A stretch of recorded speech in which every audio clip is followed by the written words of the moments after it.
Mm.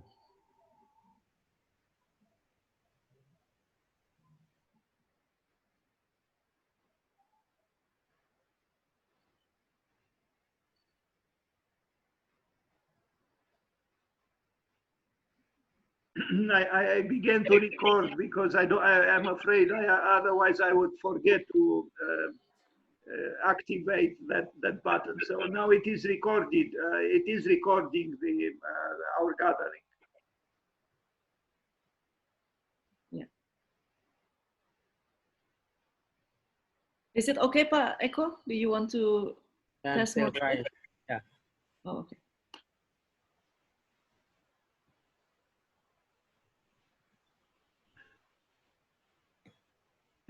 As my own,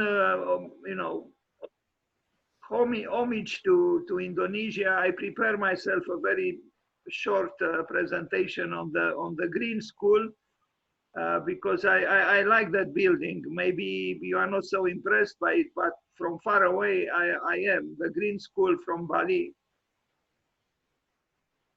Yeah, they do a lot of projects there.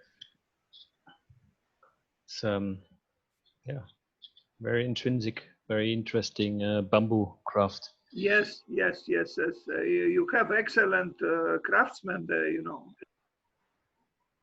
And bamboo, I love bamboo. Yeah, I'm very interested in bamboo too as a material, but I'm more interested in glue in bamboo, which is laminated together as an engineered solution.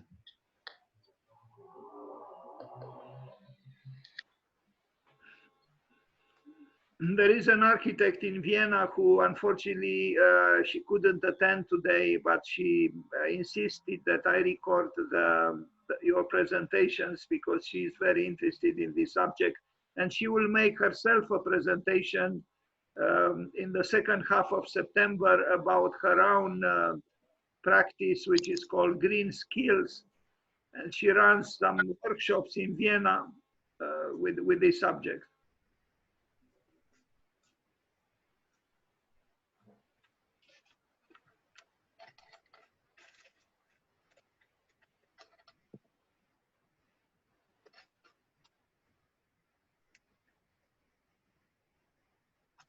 So again, Daliana and Florian, you are the hosts today. So please feel free to, orchestrate the event as you would like it to be. Yeah, should we wait a little bit longer? It's 1 minute to 9. Let's see if some other people join in, and then we could start, I would say. What do you think, dear? Me? Okay. Yes. How many deers are there? I'm first of all, I'm happy that I'm your dear, and I think we should wait until like 9:05, 9:10. That's usually when people start trickling in, and I will start. And everybody knows about Borobudur anyway, so they won't miss my presentation. I don't know. As we wait for people, we can use the Borobudur presentation as an appetizer. Yeah, shortly about the presentation I'm going to give. So I will talk about this vernacular architecture. And I became a bit interested in vernacular architecture as such in my second year at the Berlage Institute, where I did this parametric design urbanism studio. Peter Trubber, he's now professor in Innsbruck. And one of our early exercises within this parametric design was to analyze vernacular housing and have a look at availability of certain material in correlation to a certain climate and how they change within their specific context, meaning elements of the buildings, how they change. And then we try to develop a sort of syntactic vernacular parametric model from that with the idea if you would move the building with a slider over the globe or over the country where it is located, it would sort of adjust its form towards the specific culture and climatic aspects. And yeah, I found it very interesting. For instance, the wind catchers, Malgaf and Bad Beers, desert architecture where you have big stone walls. So every location, every place on this planet, in a way, if you look at vernacular architecture, provides automatically the building material which is appropriate for this climate. And of course, in Southeast Asia, we have a lot of bamboo and wood materials fast growing. You cannot do anything with thermal mass because we have a lot of cloudy skies here. That means like the heat cannot radiate away in the night. So you need a lot of breeze and light materials or insulating materials and cross ventilation. And so this is a little bit my background, this interest of the vernacular architecture. Of course, the roof as such of this architecture is a little bit tied in with my PhD with daylight systems for large span roofs, and I'm currently also teaching a studio in Singapore at the National University there, also about markets and roofs. So it all somehow ties a little bit together into my interest. So maybe you would like to give a short introduction before we start, Dana. Yes, sure. So, I mean, there are more participants coming. And yeah, first of all, thank you for making time to pass by. I mean, it's a special day for us. It's 75 years of Indonesian independence. And we usually celebrate it outside the house with some competitions, like eating crackers, who's the fastest to win, climbing a pole that is oiled, and so it's really hard. But there are usually big prizes up there, like a bicycle even, or television. You know, it's amazing. It's a pole with a lot of gifts up there. But instead today we just do a presentation, and it's a good initiative from Dan to ask to have a presentation on Indonesia, and why not have the three Berlage alumni actually. So Pak Eko Prawoto, he was at the Berlage Amsterdam, right, Pak Eko? And you're one of the first generations of the Berlage Institute. Yeah. And yeah, and so also to explore a bit about our ancient past, I think it would be nice to have Borobudur on the menu to talk about something that is such a beautiful structure full of amazement and wonder. And then we continue to Florian sharing about the traditional and vernacular roofs of Indonesia. And this evening, we are lucky to have a presentation about Romo Mangun, which is visiting the works of JB Mangunwijaya by Eko Agus Prawoto. So that's I hope, a good thing to do. And yeah, so Dan, feel free to, you are the host still tonight. It's your event. It's your platform, so please do here and then tell us something. No, Daliana, as I said today, you are the celebrated ones and the celebrating ones, so I will recede in the shadow of the platform. Yeah, okay. Well, in that case, should I just start? This is 9:05, and I think we can really use the Borobudur presentation. Daliana, if you don't mind, I mean, from the shadow where I receded, I think we should wait a little bit because I see people are still coming. We have now 29 people, and maybe 2 or 3 more minutes, if you don't mind. We could, yes, sure, of course. We arrived at 30, so I feel spoiled because I didn't see 30 people stay, except when you lectured before. And anyway, I think it will be nice. But by the way, Florian, you said you studied with Peter Trummer, right?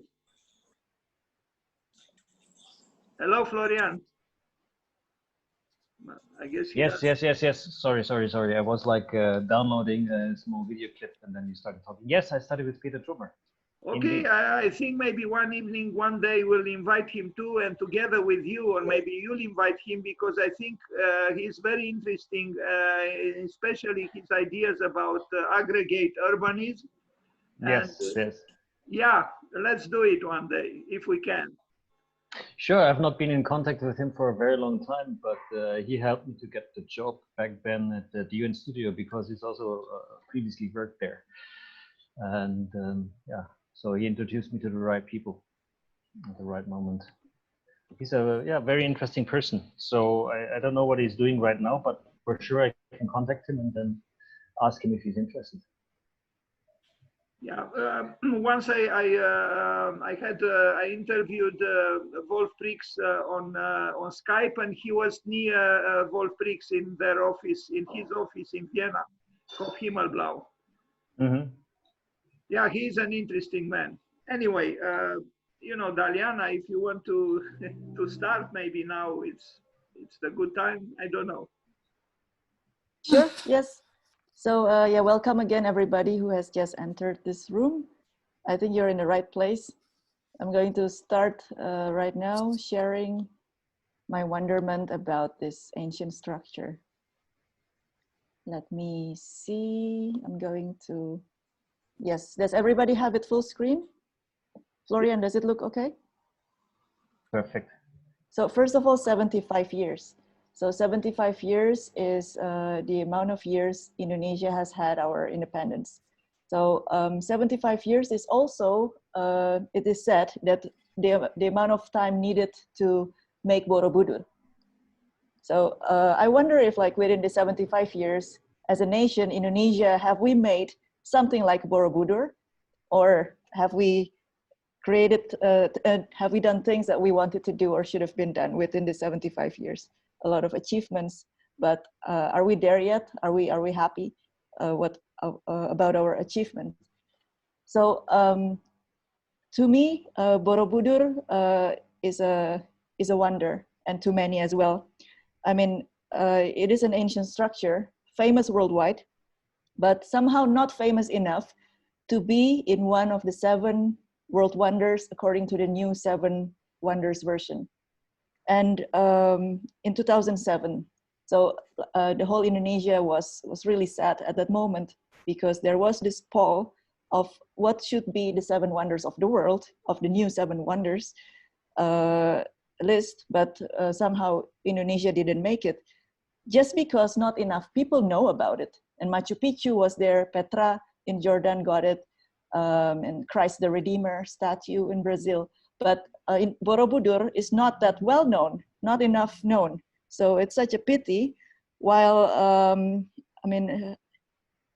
UNESCO mentioned Borobudur as having outstanding universal value and a result of human creative genius, it's such a pity that this is not one of the 7 world wonder of the world.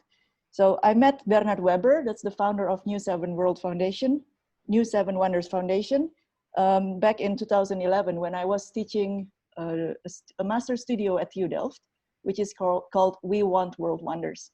So I did that with Winnie Maas and 2 other colleagues. And at that moment we formulated what are the criteria of world wonders. And one is, a world wonder has a certain scale. So Borobudur is 123 meter by 123 meter. It's 42 meter high. And it has a presence, its iconic presence, standing in the middle of nature. It makes a human being feel small. It has this, this presence. And it uses the latest technology possible at the time and pushed for new technology already back then. So technology is an aspect. So scale, being iconic, using the last technology, and it has a strong narrative. So it has a myth, which is apparent in every corner of Borobudur in the bas relief. So it's not only a story in itself, but it is a book. It is a story. It is, in a way, a multi-interpretive picture book without text, just all pictures depicting teachings of Buddhas and a lot of morals and things to do in a daily life. So one of the bas relief contains this teaching about how to do massage. So there is a bas relief, which is about Queen Maya massage therapy. So this is one of the things which is not just Buddhism teaching, but also other things that, that has to do with the life back then. But let's go back to the beginning. So Borobudur is really in the center of Java, the center of the center. And it is, of course, the site selection was one of the most important things. So the location between these mountains, and it is really important where to select the location to begin with, because you can't just make any structure. You have to rely on nature a bit at that moment. And so it did rely on nature. It looked for a hill and added some more soil to it to make the shape of the inside of the Borobudur at the moment, right now, and then put the structure around it. So it is really important that this soil fill was done, and that the selection of the site itself was already a hill. So this is an artist imagery of the Borobudur being under construction. It's a book edited by Gunawan Cahyono from Indonesian Heritage Architecture, Archipelago Press. It's part of an encyclopedia. And here you could see the rice fields and bigger mountains around it, and then the hill itself, where Borobudur is at the moment, and how it was built step by step around the existing hill. And the technology that was used at that moment, I mean, it's really hard to have this amount of stones, so many of them carefully made without this technology. So the splitting of the boulders was very important. So a fire is built on the stone where the chiseled marks are, and when the stone gets very hot, water is thrown onto the fire and stone. Due to sudden contraction, the stone will split. Another technique is to put wooden wedges into the holes and then wet them. This causes the wood to expand, pushing the rock apart. So that was a smart way to chop a rock, because otherwise it takes a lot of energy to do that, and definitely many more people and many more years to finish it. And 75 years is a long time. If you think about it, in the year 700, when Borobudur was made, life expectancy was at 30 years old. So you could imagine that 75 years should have spanned around 3 generations, probably three rulers. So it's a big project. It's a grand project. And also in this book, it is told how the made of the bas relief was done. The making of the relief panel was done. So there are several people. So the monk made the story title, and then there is a master drawing it up. So this would be the Michelangelo of Borobudur doing this, or the Gunadarma, the architect of the Shylandra kingdom, under which dynasty Borobudur was made. And then there are interns. So Borobudur has also interns, apprentices, who actually made this woodcut one by one, and there are so many of them. And the master would come later to fine carve the details. And I'm not sure about this, but it is said that it was also plastered and then colored. I mean, I like it as it is now, monochromatic, but maybe there was a time when it was colored. This I cannot confirm the truth. And it has been designed according to the golden section, the golden ratio. So it has such a pleasant proportion, which is apparent in actually every angle. Every viewing angle is really excellent and magnificent of this structure. And I think it is not an architecture. It's not a piece of architecture. I think it's a piece of landscape design, because it is actually sculpture on hills. And it doesn't have chambers or rooms where you can enter, as in the case of Prambanan and other Hindu temples. But this Buddhist temple does not have it. So it is indeed a landscape design made at that in that era. So there are 3 elements: the Kamadhatu, the Rupadhatu, and Arupadhatu, and each with its own sequence. The lower you are, the more earthly And when you reach Arupadatu, that's basically nothingness. And there is, interestingly, a hidden platform, a hidden part of the relief, which later we will talk about it. It is possible that the encasement was to strengthen the whole structure, so to add a perimeter structure so it would stay, or it's a censorship to a certain content, which we will talk about it more later, the encasement, why it happened. There are not so many, it's more a mystery on Borobudur rather than facts. So we cannot really know what really happened, but we could, that's why it's interesting to discuss and talk about this magnificent structure. So I'd like to quote from Khan Academy about Borobudur.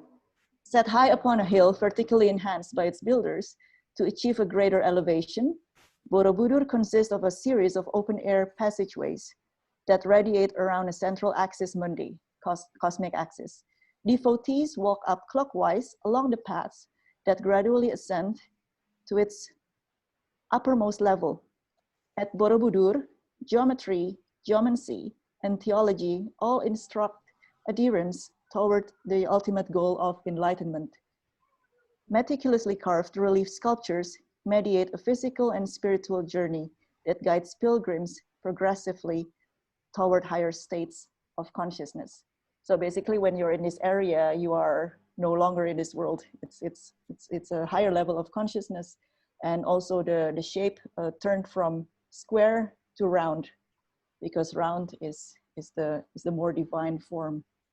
And the stupas, the bell-shaped stupa of where inside there is a Buddha, it's all very magnificent. And how it makes a dialogue with nature. I think I remember a theorist in architecture, Patrick Healy. He mentioned that a world wonder is only there because of the nature that supports it. So the nature has to be a wonder too, in order to make the world wonder. So let's look at what happened in this year. So this is when Borobudur was estimated to be built, 750-825 AD. So what happened in the world? 780, the Chinese invent gunpowder. And in yellow, you see that 780, the Sriwijaya Empire was big. It's like the leading power, originated in South Sumatra, and it has the power of what Singapore has right now. So controlling commercial trade routes, and it's really a powerful maritime kingdom, Sriwijaya. And we see there are a lot of other things happening. 705, China had its only empress. So something that is quite advanced going on at that moment, isn't it? To let a woman lead. Islamic conquest of Spain happened, Kingdom of Asturia, there are a lot of things happening. Kyoto was founded before 880. And 802, interesting, Angkor period. So at that moment, Angkor Wat was made. So the Angkor period, where Jayavarman II established his capital in Angkor, and this Jayavarman united all of Cambodia and got independent from Java. So it seems like there was something going on with with Java colonizing Cambodia at that moment, according to historycentral.com. And 825, I added this, it's not on the list. That's the completion of Borobudur, that's under Samaratunga. So the Vikings are there, they went to London. So these are all the things that was happening in this year, 700, 800 AD, and Russia was found, 862. So, I mean, this is an imagery, how it was used at that moment during the Sriwijaya, the Shylandra Dynasty, which is closely liased with this Sriwijaya kingdom, which is very much water-based, maritime-based. And there are a lot of straits and so on going on. These are some illustrations depicting that period of time, what happened to the towns. Now about the Shylandra itself. So that's the dynasty where the Borobudur was commissioned, was built. And it is a smart dynasty. So Shylandra means king of the mountain. and they smartly liaised in marriage with the Sriwijaya. So they had the maritime and they had the hills. And they are a supporter of the Mahayana Buddhism and later Hinduism as well. And maritime, they are not only maritime based, but also during rice cultivation. So that's why around Borobudur there are a lot of rice fields. They do speak some language. It's Malay, Javanese, Sanskrit. It's called Kawi alphabet, or a pre-Nagari script. But what amazes me is that this writing is not anywhere in the Borobudur relief. It's what is in the relief are just pictures, book with pictures. It's a big book with just pictures without text. Probably because things were told verbally and teachings were done verbally from mouth to mouth, and it's anyway nobody could read. So this is the way to expose the teachings by just pictures, by images. And what is interesting is that this is an image that could be the Shylandra Dynasty, the king and queen and the children in the palace, but nobody really knows who they really were. So Shylandra families, they could be Indian, they could be from Sumatra, they could be from Java, they could be Cambodian. So there are speculations around it that could never be sure who the Shylandras really were, which means we're not really sure who Gunadharma was. So Gunadharma is said to be the architect of Borobudur. Well, according to Khan Academy, he is also should be in the as a religious leader as well, because this whole thing, everything in the past and sometimes now, is only about religion. So,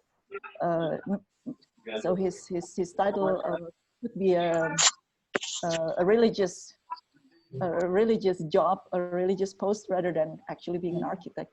So this illustration, I think, made around today, depicts the King Samaratunga of the Shylandra Dynasty doing site visits with the architect, Gunadharma, as we know it.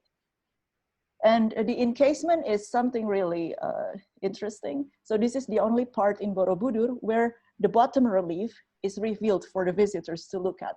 But as you can see on the left and right, the wall that goes through the whole lower structure, which we still don't know why it happened, but it was encased not far from the birth of the Borobudur itself. So after the project was completed, it was enclosed. So in some point in time, it was revealed, because I mean, you can only encase them with stones, which you can actually open up and see what's going on. And there were still these reliefs, which were hidden. And these reliefs are called the Karma Wibanga reliefs. And these are photographed by Kasian Cepas, and we got this from Tropen Museum archives. It does depict some more, what you call it, disturbing imagery of human behavior. So it's about karma, it's about bad things that people could do. And I think I did look at plate by plate in the archive of Tropen Museum and could not find something that is too outrageous to show. So this would be the most despicable stone piece relief, which I could find that has something to do with possibly rape, killing, and probably torture. But the rest, it looks like, yeah, probably people gossiping and so on, but things that people did, and I don't know why it was hidden, because it's just showing the fact that how the world was, and it was at the bottom of the Borobudur, which means it is part of the book, of the whole book that should be read, and part of the story that should not be erased or encased. And there are some parts which are either gone or not finished. So Borobudur is not finished. So I don't, that happens. And these are some of the panels which were not finished. And then it went through almost 1,000 years of abandonment. So this super beautiful megastructure was abandoned, and there were many theories about this abandonment. One was because there could be a volcano eruption and people left. That is one possibility. And the second possibility was said that a new religion appeared. So there was no reason to continue with this anymore because it's about Mahayana Hinduism. There was indeed a power shift to the east of Java at that moment.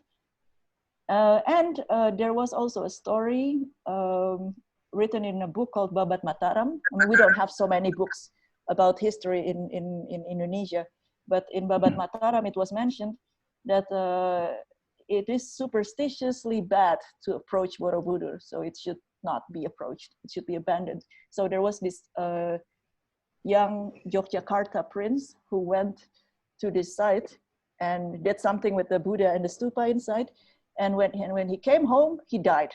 So, I mean, of course, we don't know why he died, probably because he was sick and not because of Borobudur, but it happened and people were, and some still are superstitious. And it was one of the biggest belief then not to approach there because it is really bad luck to approach Borobudur then. And so it was full of, so imagine these trees which you see in the front of the image that would cover the whole Borobudur up. It got reclaimed back by nature. I mean, 900, 1,000 years of abandonment until it's being rediscovered. And indeed, Raffles did make a contribution to Borobudur in this case, where he did not find it, but he was the ruler of the Dutch colony, of the early Dutch colony at that moment. He's British, and he is known to be patrons of actually many great monuments and hotels. Yeah, but he's part of the colonial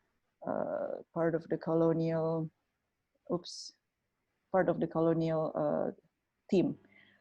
And he did mention about Borobudur and assigned a Dutch engineer, his name was Cornelius, to arrange with a lot of village people, 200 of villagers, to just clean up the whole thing, the whole hill, and to discover that there is indeed a great structure hidden beneath the bushes and the trees that grew.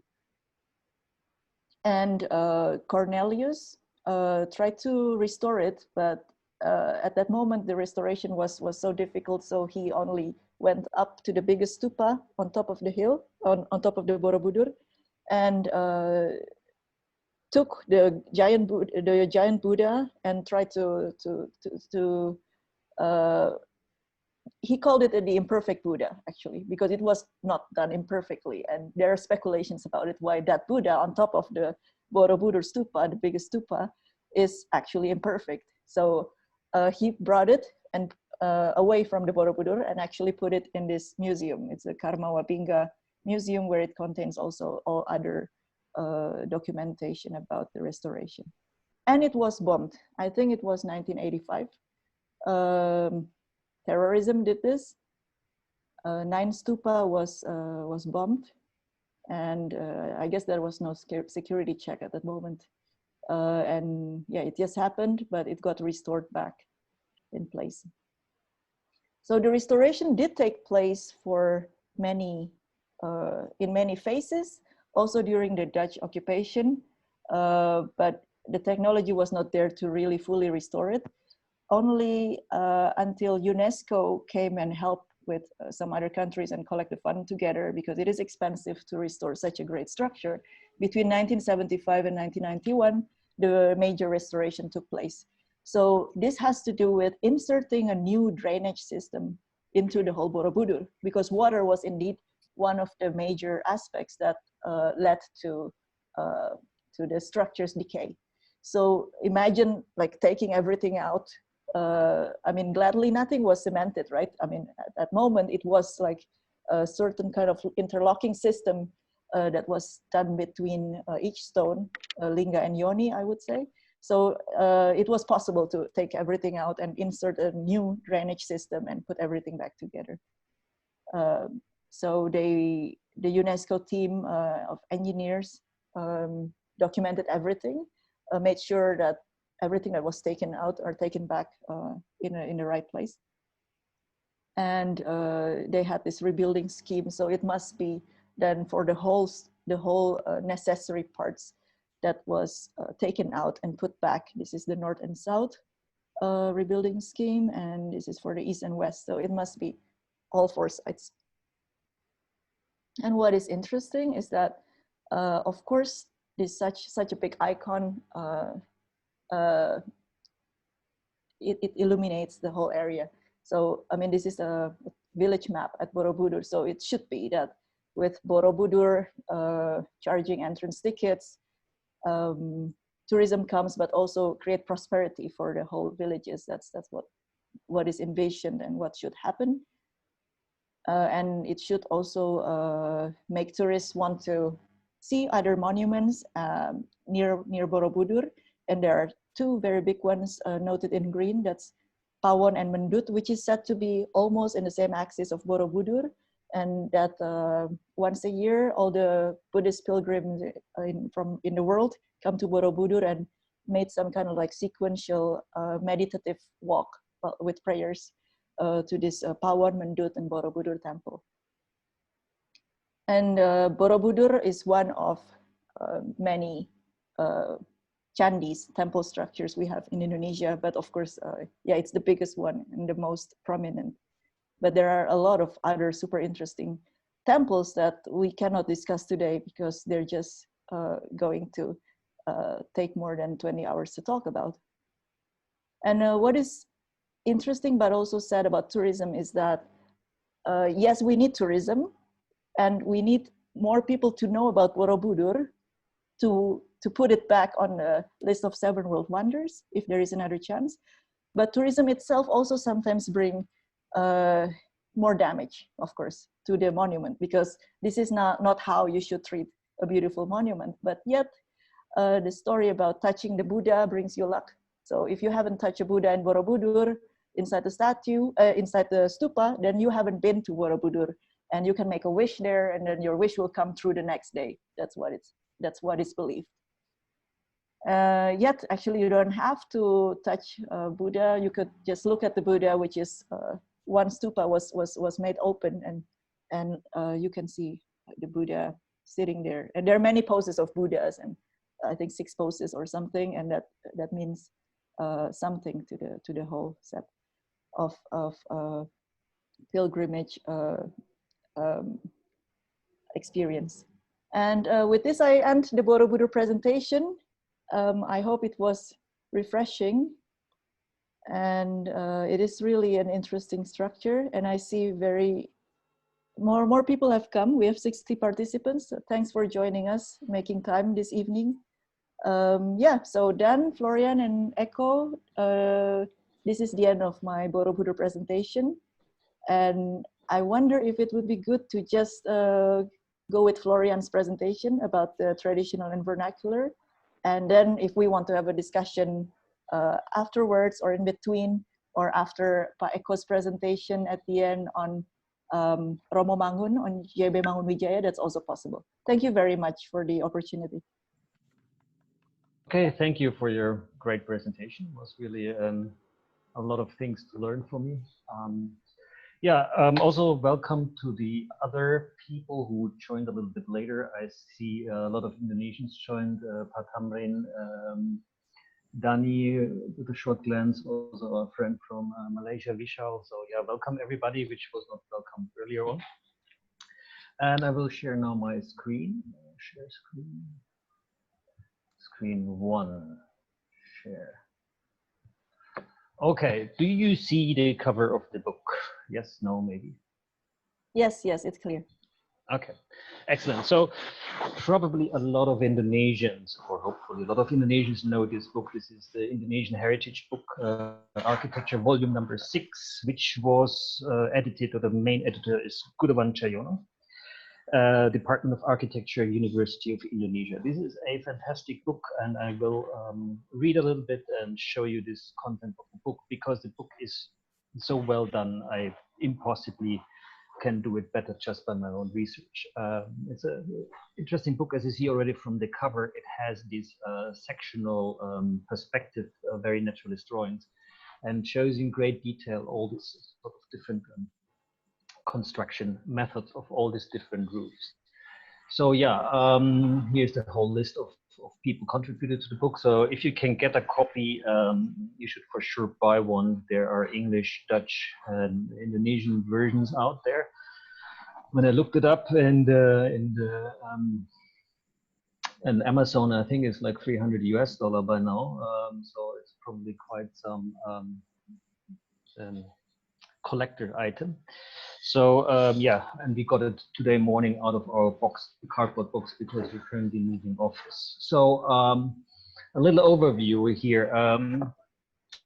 Indonesia, architecture of Indonesia. So what is very interesting, if you look at the architectural landscape of Indonesia, you have yeah, the vernacular tradition, which is coming from a seafaring Austronesian people. We have the classical heritage, so that what Daliana just has shown with Borobudur, but of course we have yeah, Hinduism, especially in Bali, was also present in Bandung, where we are living. We have a Buddhist tradition. A little bit later on, Islamic architecture came into Indonesia with their influences. And then, of course, through colonialism, the Dutch and then the Indie style, heavily borrowing also from the vernacular tradition, if you look at the roofs. And then, of course, yeah, this is also the day which we celebrate in a way, the 75 years of independence is towards Indonesia School of Modern Architecture, because this is one of these theories, also from Gunawan Chayono, how architecture supports nation building. So the identity of the architecture, which you have to work on, what does a country, a nation stand for? With that, the vernacular architecture, the very rich history of Indonesian architecture is always, or still nowadays, plays a very central role within the architectural discourse in Indonesia. And maybe we can talk about that later when we have a discussion, and maybe all the Indonesians would like to contribute to that discussion. So now this overview page shows you the richness of these roof shapes of this vernacular architecture. And me personally, as I've already told earlier, I'm very much intrigued by these roof shapes, simply out of my personal interest in roofs as such, but also the construction methods, the relationship to the local tropical climate. But interestingly, these roofs go beyond the mere rational. They play a big role also, the cosmos, the understanding of how the cosmos is perceived or seen is very much in a microcosmos. The macrocosmos is represented in the microcosmos of the house. And you see down the map, so all these different regions have these different roof shapes, which in a way have similar elements, but are developed sort of naturally, organically grown and developed independently from each other. So although the vernacular architecture of Indonesia encompasses a wide variety of styles and technologies, a number of common themes and principles can be discerned. The correspondences, which include the widespread construction of pile dwellings with pitched roof and extended roof ridges, are the legacy of a shared Austronesian ancestry. The term Austronesian refers to a group of related languages which are spoken throughout most of island Southeast Asia, parts of the mainland, Taiwan, the Pacific, and Madagascar.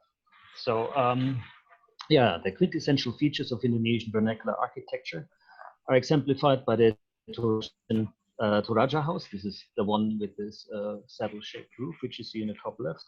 The main structural components consist of a timber post and beam framework supporting a pitched roof, which is swept up at either end to create a saddleback profile. The elevated living floor, so this is this part up here, which is raised on sturdy steel foundations with a voluminous, well-ventilated roof cavity above. Provides an excellent solution to the environmental problems posed by hot, humid tropical climate with seasonal monsoon rains. So yeah, and I don't want to, I mean, I will show a lot of these examples in a little bit more of detail, but you see here, this is actually the whole Southeast Asian region. Of course, we have the islands of Java there. This one, where Borobudur is located. Then we have Sumatra. We have the Malaysian peninsula with Singapore and Malaysia. We have also Kalimantan with also Indonesia and Malaysia. Then we have Sulawesi and Timor and so on and so forth. So this is, and on top of that are the Philippines. So you, interestingly, and this is also what I try to sort of find out and figure out myself, is that this is not only sort of, I mean, the term Indonesia, the nation of Indonesia, of course, is now since 75 years is with fixed boundaries. But before that, this was seafaring different kingdoms and empires fighting each other. So it was like in Europe as well as in other countries around the globe, extremely, let's say, fluid and flexible. So this whole streams of different people going from left to right, from north to south, influenced each other. So this is not just architecture which is related to Indonesia, but I would like to emphasize maybe important for the whole Southeast Asian region. So here's a more detailed scan. So, okay. So Austronesian-Indonesian connections. The vast majority of Indonesian are Austronesian speakers, and in this respect, they share a common cultural heritage. The Austronesian language group, which numbers some 700 to 800 languages, embraces most of island Southeast Asia, as well as parts of South Vietnam, Taiwan, Micronesia, Polynesia, Madagascar. In addition to linguistic affinities, one also can discern a core of distinctive cultural attributes, including architectural features, which are found throughout the Austronesian region. So, yeah. So you see a lot of these houses, they're built up on this same principal element. So you have the foundation stones, and then you have a post and beams, and then you have actually the living quarters on top, and then you have this expressive roof shape. And also in later examples, you will see that these roof shapes are not only part of a climatic device and rain protection, but they represent very much also the social status of people. So the Austronesian house typically consists of a rectangular structure elevated on posts with a thatched roof. It is entered by means of notched tree trunk ladder and features a hearth with a rack above for firewood and storage. So now if we go further, and yeah, you see a more zoomed version, and you can also enjoy maybe for a second this very nice elaborate drawings. So number one is the posts, and number two is the foundation stone. Number three is the structure. So I mean, it's also architecture, or there are connections also to Japanese timber structures and architecture, especially because the whole region, of course, is also prone to earthquakes. So you need a structure which in a way is rigid enough and flexible enough to take also this earthquake loads. And again, as I mentioned earlier, it seems like all places on this planet somehow automatically provide you with the right building material for the climate, as well as, in this case, seismic activity. So yeah, common features is the rice pile foundation. Building on piles is an almost universal and undoubtedly ancient feature of Indonesian vernacular architecture. Its history in mainland Southeast Asia can be traced back to Neolithic times, and its wide distribution in island Southeast Asia and Pacific suggests that the technique was used by early Austronesian settlers of the archipelago. As well as being well adapted climatically, symbolic significance has become attached both to the house posts and to the space they create beneath the house floor. So yeah, also important to look is of course that the construction. So it's without nails. It's a timber frame construction, which can be seen in many cultures. And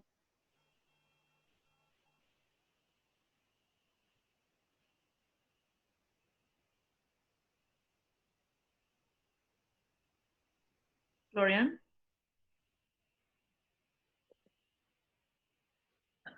Yes, you are here, Florian. Are you here? Yes. Okay. No, I don't see it anymore.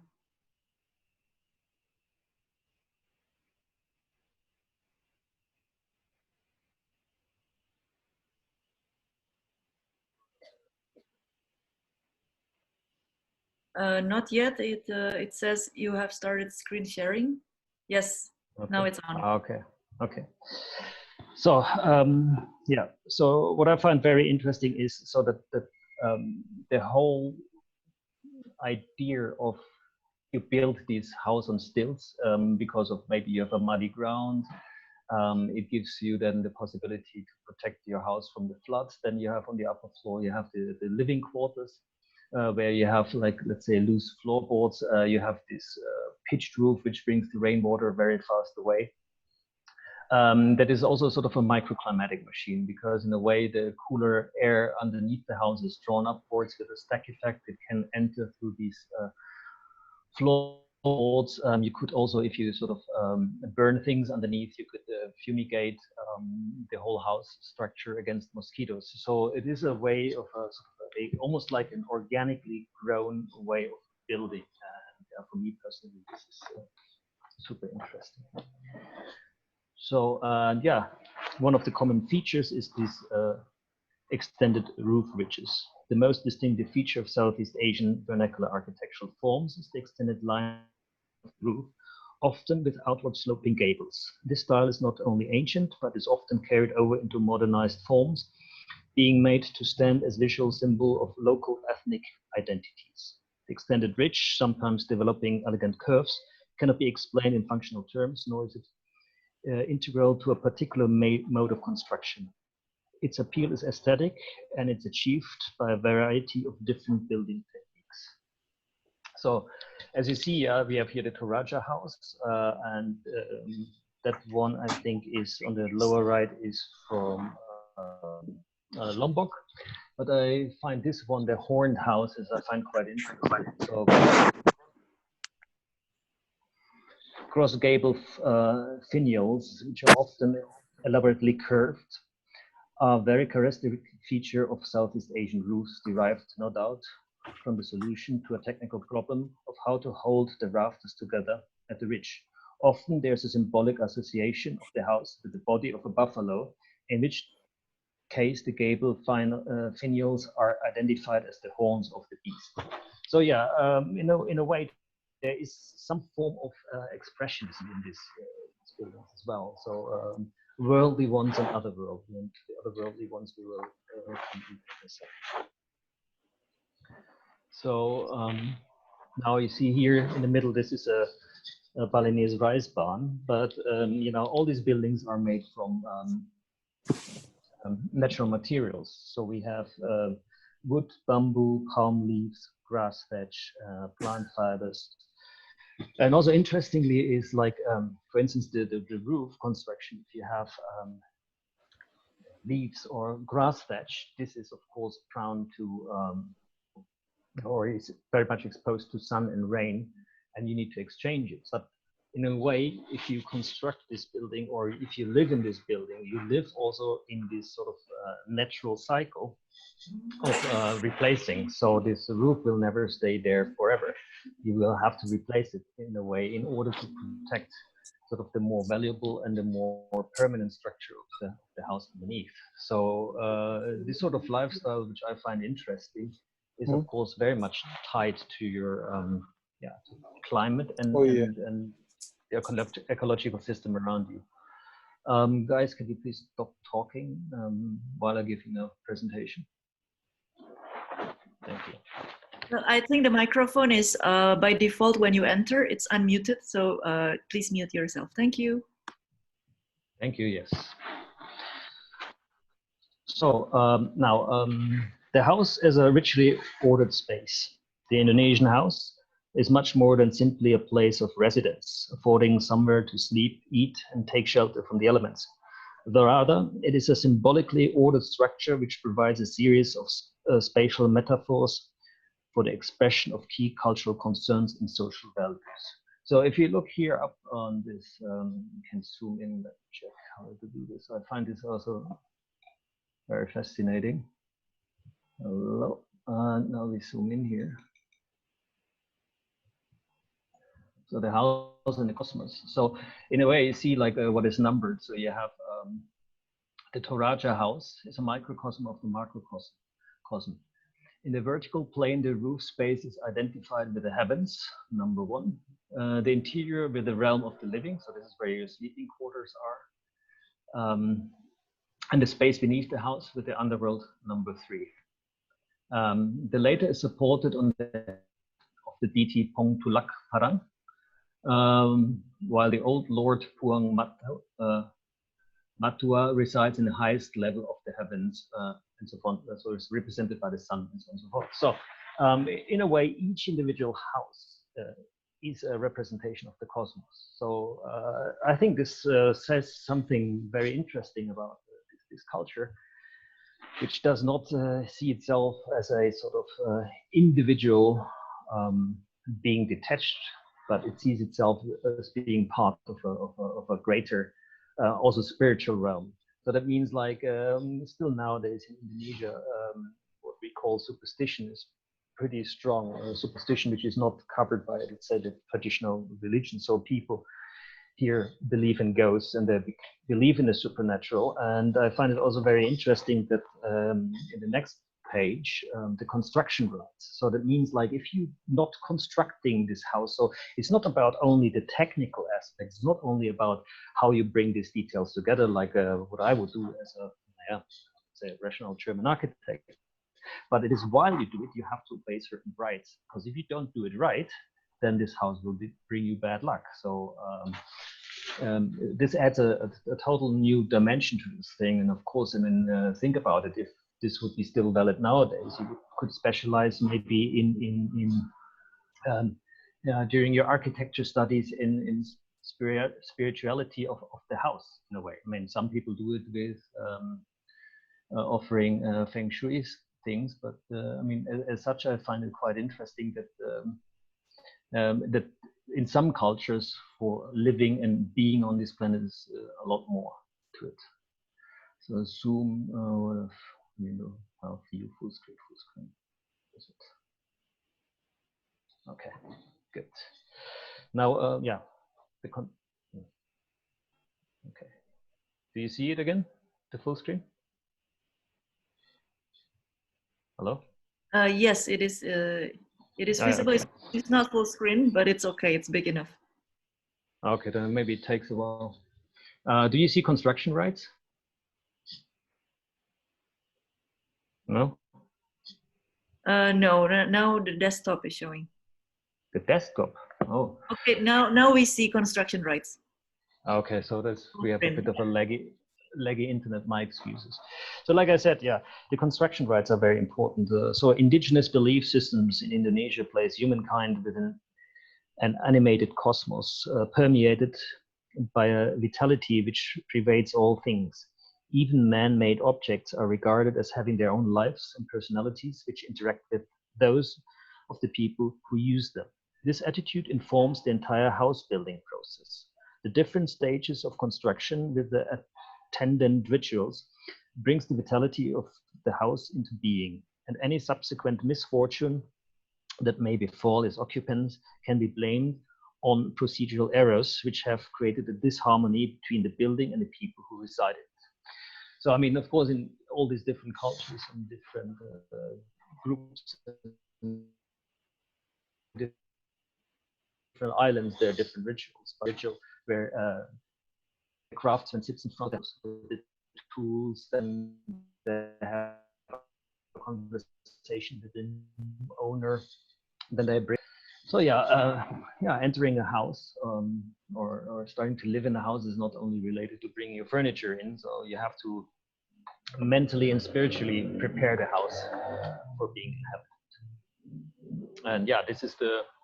Now I'm going more into this details of all these different roof shapes, and I hope it's still very interesting for you.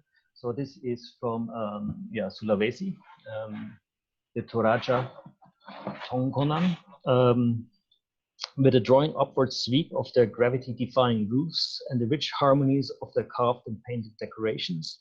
The origin houses of the Toraja make a dramatic and unforgettable impression, while the pile structure and extended roof ridge indicate a common ancestry with other Austronesian dwellings. The ingenuity with which this structure has been pushed to extremes in Tanah Toraja represents a special architectural achievement. At the same time, the Toraja houses exemplify many of the themes that make houses central to social organization throughout the archipelago. So you see, yeah, ideas behind it. So the richer, the more important you are within this village, the more your roof is cantilevering out. But you see, at a certain moment, it is almost became, this cantilever almost became absurd and cannot hold itself. So they have to put, yeah, columns underneath to support it. So yeah, I think it's very interesting that, yeah, again, that the house is built also on this, yeah, prestige. Maybe as if you have a Ferrari in front of the house, you know, here in Toraja you have the more cantilevering roof sticking out. So this is one of my favorites in terms of geometry. This is the Batak architecture of Sumatra. Batak architecture is distinguished by dramatic roof profiles and elaborately ornamented surfaces. The type of roof employed differs between regional subgroups. The best known examples being from Toba, Karo, and Simalungun areas. Traditionally, the Batak house was home to a number of related families, but the adoption of Christianity in the 19th century resulted in the abandonment of rituals designed to foster harmonious relationship between the occupants of those communal houses and led to the building of smaller single-family dwellings in their place. So there's a great variety of these buildings and the roofs, and if you look underneath here, on the right side, you see, for instance, this is the house and the gables of the local leader back then. So it not only has like 2 sides open, but it has 4 sides open. Let me check at the time. Okay. Then now I will give you more of a fast-forwarded overview. So Rumah Gadang, the Minangkabau Great House. So you see, this is based on a matriarchic society. In a way, you enter this house from the stairs, and then you have like all these different rooms assigned to different people. So very often on one side, you know, the family living is very much structured of husband and wife and daughters and sons and servants and so on and so forth. And some of these houses are extremely big, and you will see later that there even are apartment buildings. Mentawai longhouses, so the Mentawai Islands nearby Sumatra. Then we have Nias Island houses, also very interesting elaborate structure. What I find quite interesting, number 16 there, for instance, have a hatch in the roof where you can open it and have then both sides open and have cross ventilation. So yeah, each of these local cultures, even though you see there is a relationship construction principles and similar elements, then start to develop that further in their own direction. Also, if you look at this picture underneath, this is the photo. This is the house of the local leader, and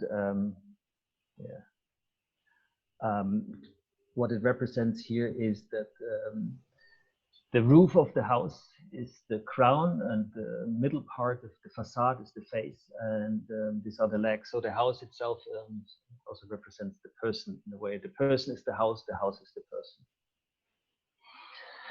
Then we have here the longhouses of Kalimantan. So I find this also is a super interesting example because these houses are so big, and if you look at the floor plan, these are actually not houses for individuals. These are apartment houses in a way. So the average size of individual apartments is roughly 9 meters wide by 6 to 9 meters in depth, and relations with neighbors are intimate. The party walls between adjacent amin reaching less than halfway to the roof ridge. So they're open in a way on top. There are no windows, but some amin have an opening in the outer wall, while others have a back door leading onto the platform at the rear. So yeah, in a way, this also this way of life is also clearly displaying, or is represented in the way how they live together within this neighborhood, even not being related by family in a way to live under one roof. Then we have the Javanese house.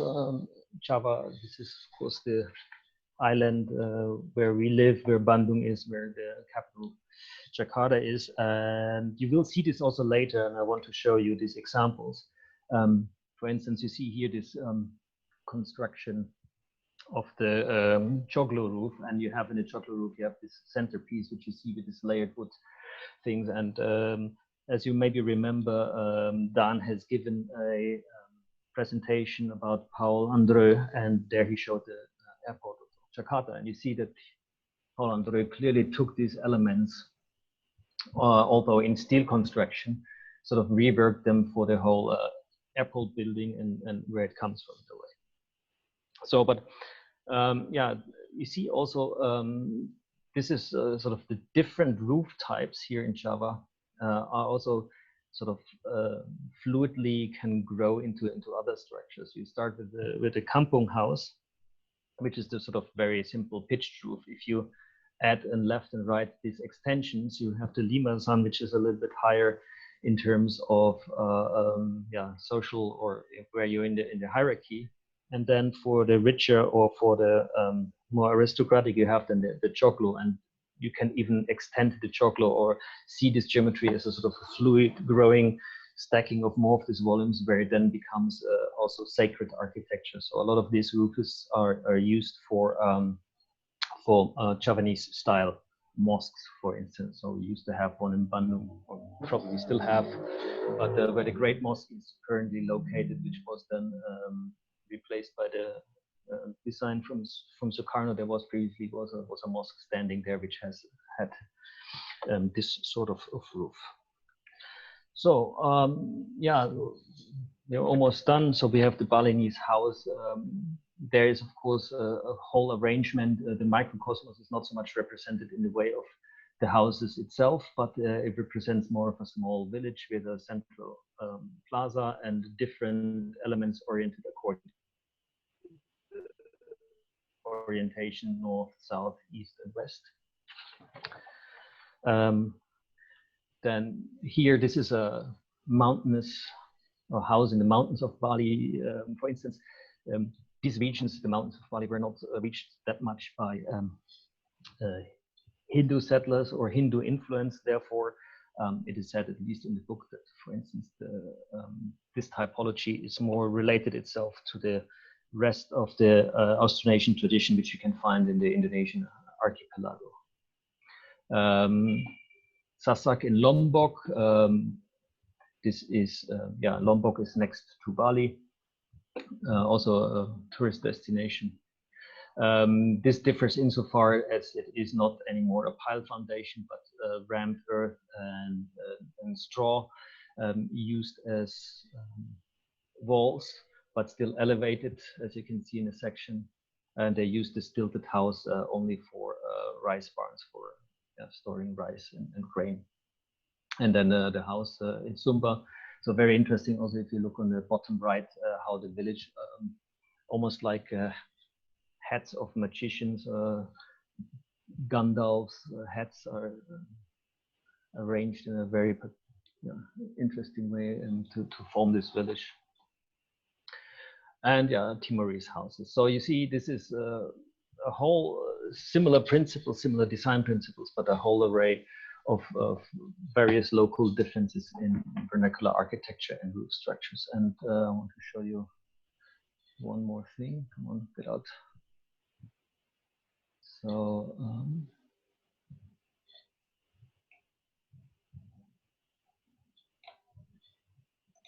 so now you see this is Polandre, the airport in Jakarta, which is based on these Joglo houses, for instance. So yeah, coming back a little bit to the topic I said earlier, that also in contemporary architecture, even though this airport was designed and built 1977, the Indonesian identity also in terms of modern architecture is still a very important topic to this.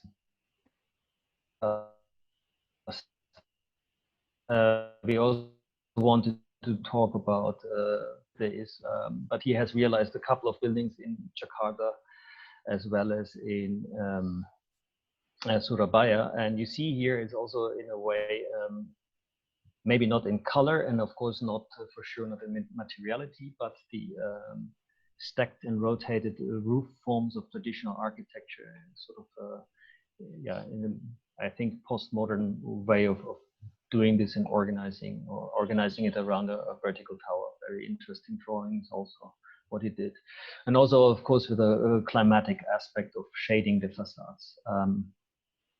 But he was not, of course, the only one. It was also done with within Indonesia, and this is the campus from University of Indonesia, which was designed by Gunawan Jayono, the whole master plan, but as well as also this tower of the directorate of the university. A very interesting campus. If you have ever the chance to go there, you should go there, because it's also very pleasantly to walk around there, because what we call in Indonesia the Selasar, the roofed walkway where you can walk rain protected and in shade and still being in a sort of semi-outdoor space. So yeah, you see the traditional architecture, this shapes of the roof, Indonesia is still looking also for this identity and how to implement maybe this vernacular tradition into a contemporary architectural solution. And with that, I think I would like to end. And yeah, thank you very much. I hope you enjoyed it, and hand over to Pak Eko Praboto.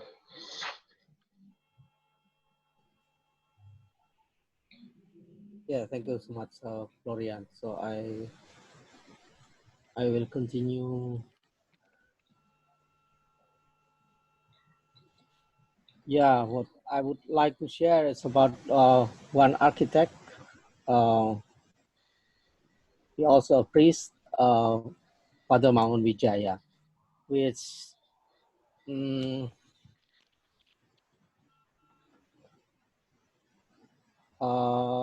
he already passed away 20 years ago, but I think his thinking is still very, very relevant. He is so one of the influential figure in architecture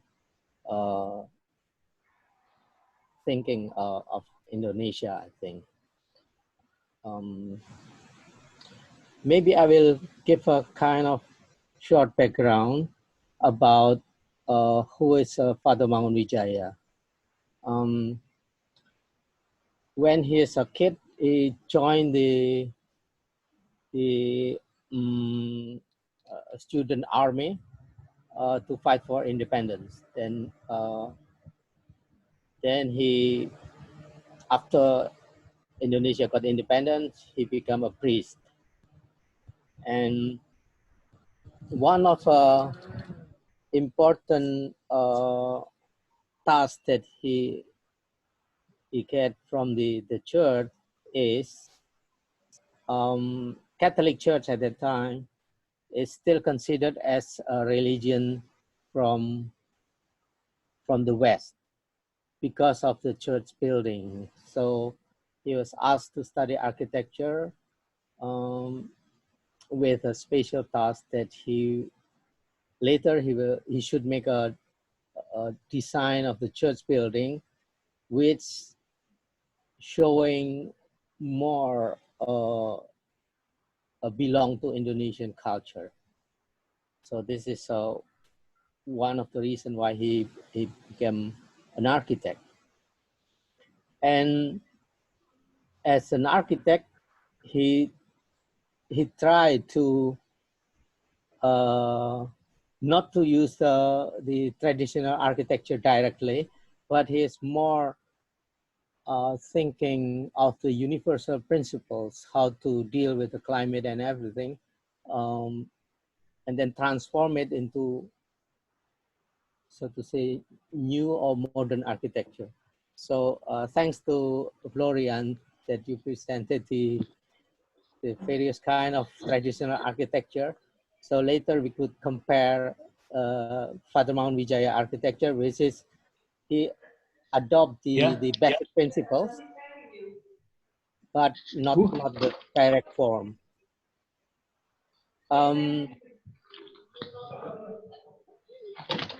So he is thinking more in his practice how to help the poor and the repressed, and he also think about what might be the future of Indonesia. Of course, he knows that we have a very various architecture legacy, but he is think more for the future. So he's not really adopted or directly taken from any of uh, uh, architecture prototype from any tribe of Indonesia, but he tried to respond it more using the basic universal principles. He also think more about the Indonesian education. So later in his life, he become more thinking about the basic education. He established Dinamika Edukasi Dasar. So it's a kind of laboratory, teaching lab, educational laboratory for basic or elementary school. And he also wrote a lot of novels but all those novels also bring in a way the same message, that also what he did with architecture. So architecture is only a tool for him, which he often said about how to humanize a human being. And this is just showing his architecture works. I choose 4 of them. The first is the Maria Assumpta Church. This is one of his early works that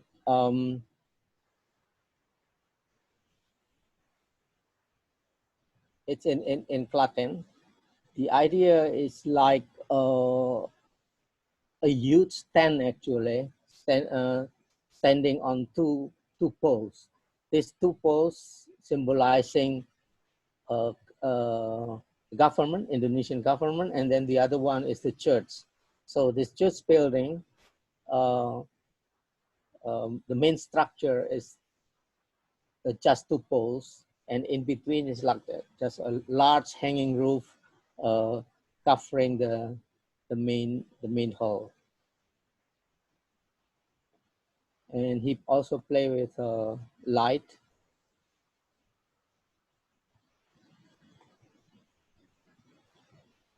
By the way, he also admire Le Corbusier. I think maybe you could see the similar play or use of light in this church.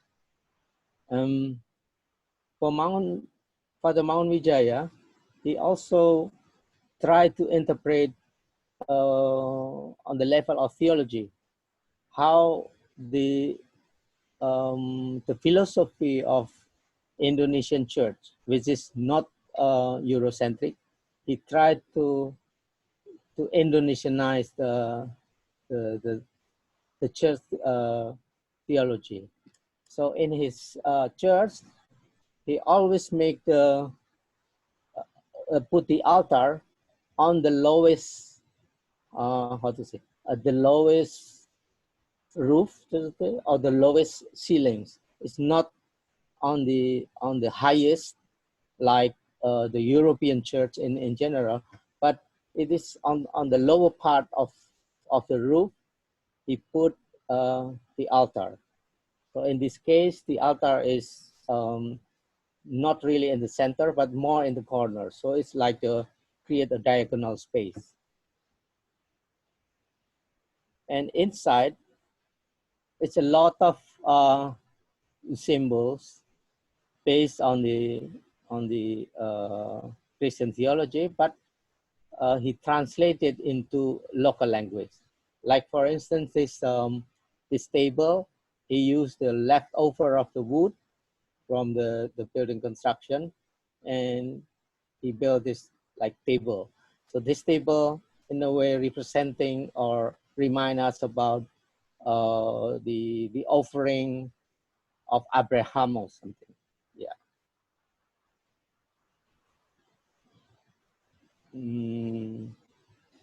This more like symbol of a tree of life or fire, something like this. And a natural material is used a lot, like wood or bamboo. Bamboo for the molding of the concrete, and stones, and also a brick. This showing some detail. This church has a lot of detail. Almost every part of the building is designed. So,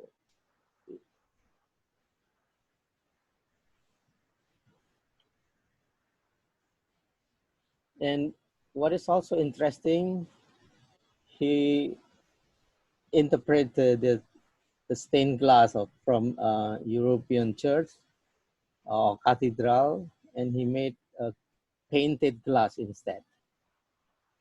But the painting more showing the local scenery.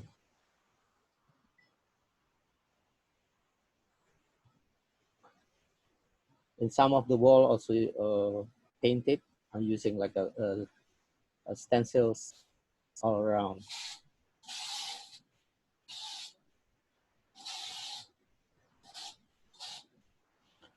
You see all the detail of the structural element is articulated and use it as a symbols of interpretation from the Bible, like sometimes with fire or bird or Holy Spirit or something like that. And the column, you see this part, also the figure of the farmer or the shepherd, also in local style, so to say.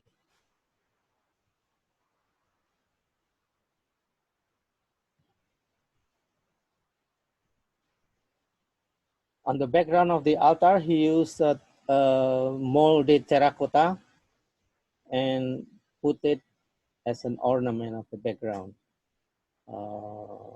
I think, yeah, it stylized figures from, I don't know, it's about wheat or sometimes bird or something. And in this case, this one is the Holy Spirit, the fire. And all the concrete part is molded with using bamboo. So you could see the texture of the bamboo after it's done.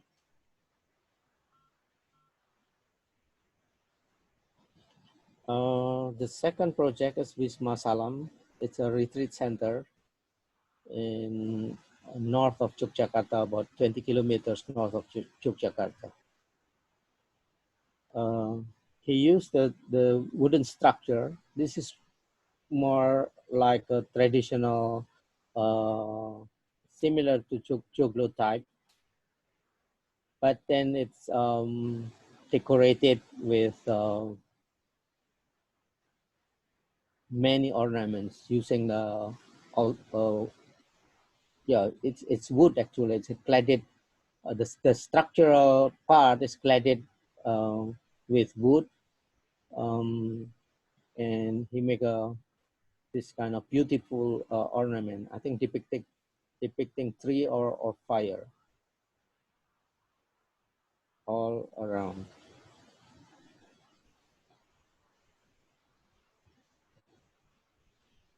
Now it's not in a good condition, so it will be renovated or demolished. I don't know, but yeah, it's very sad.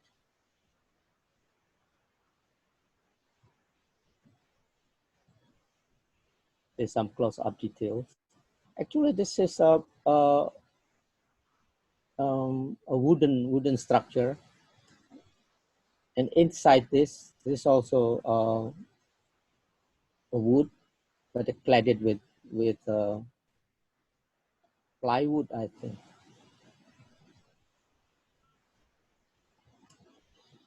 What is interesting, again, he play with, it looked like a stained glass, but it's not, it's painted glass. And all the illustration he painted himself, using the story from the Bible. I forgot what is, which story is about, I think.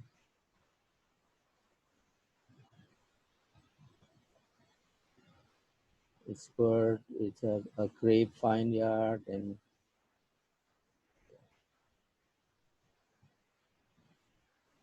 yeah, this is about the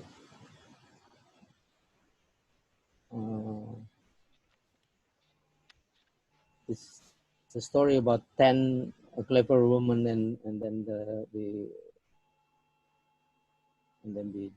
careless woman. I think it's about that she forgot to fill up the oil of the lamp or something. It's another wall detail, so it's plastered, and then he make a pattern, and it's carved out. He used this technique in many of his building, his architecture. And then in front of it, this is next to it. This is the dormitory or the accommodation facilities of the retreat center, and you could see the idea is, again, it's like a house standing on a stilt, but he used stone, and the upper part is, it has the same principles, but it has no direct reference from those traditional architecture. So he gave a new interpretation of the traditional architecture with a new form. But the basic principle is still, in a way, still the same. It's tropical. So overhang, a lot of opening, and he used this flat ferro cement, I think. And it's very innovative. No one ever used this kind of roofing system.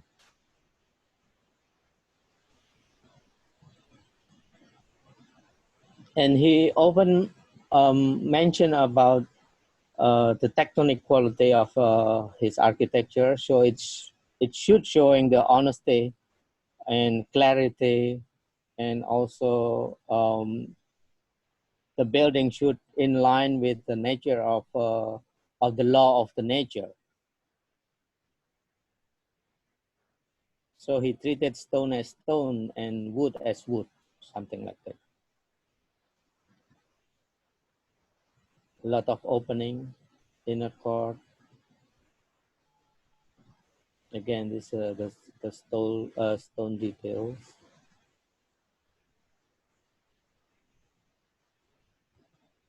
With metal window pane.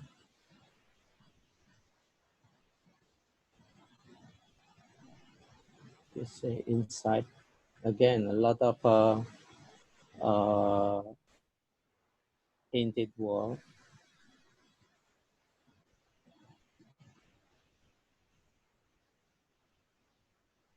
It's the dining hall.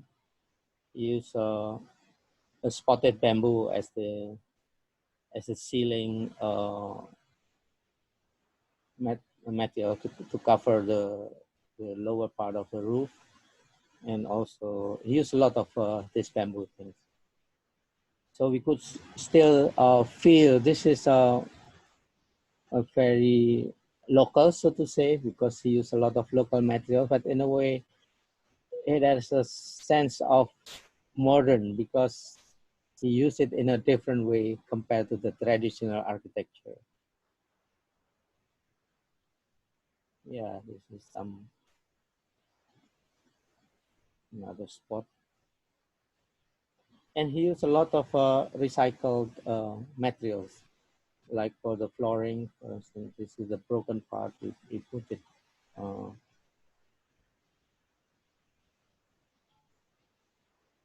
oh, uh, the idea of using this used tile or broken tiles, the reason is he tried to, in a way, give new identity for the industrial material.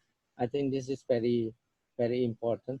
And he also tried to show that even the material which is considered not perfect or no one use it, he can use it. So this is showing the love of Jesus, so to say, that he never throw away something which is not useful. So it's very theologist. This is the corridor, and yeah, he did a lot of very delicate details. This part is actually, you could see the unit, and he put it, he stacked it like that, so it become like a very complicated composition.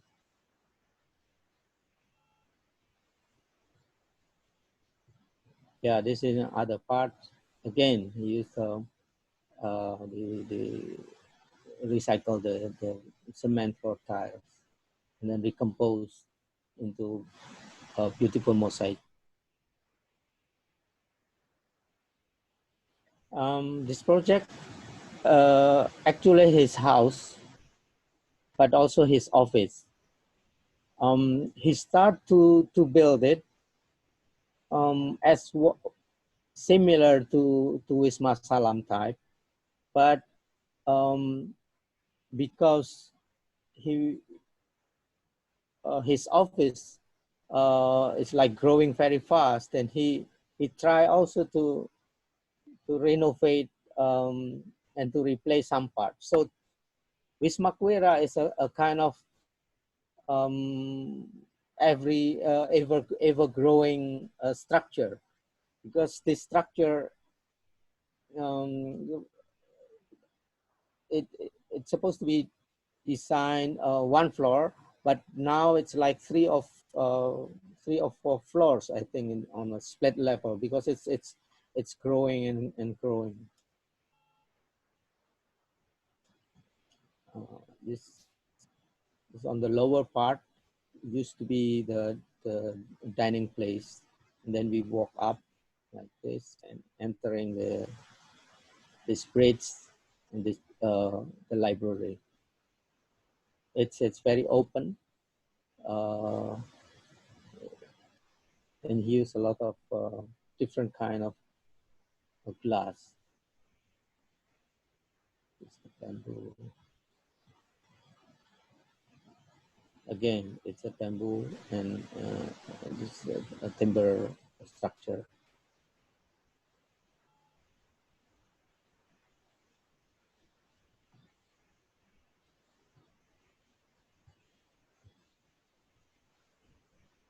He mentioned about the economy of space, and every part of the space is usable. Like this part is for poster, and even a small part, it's all usable. So no waste space.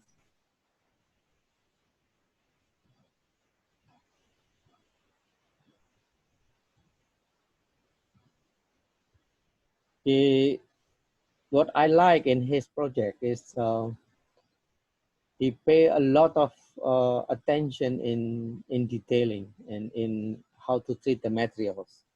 Like this one, for instance, to protect wood, he make a metal cover like this.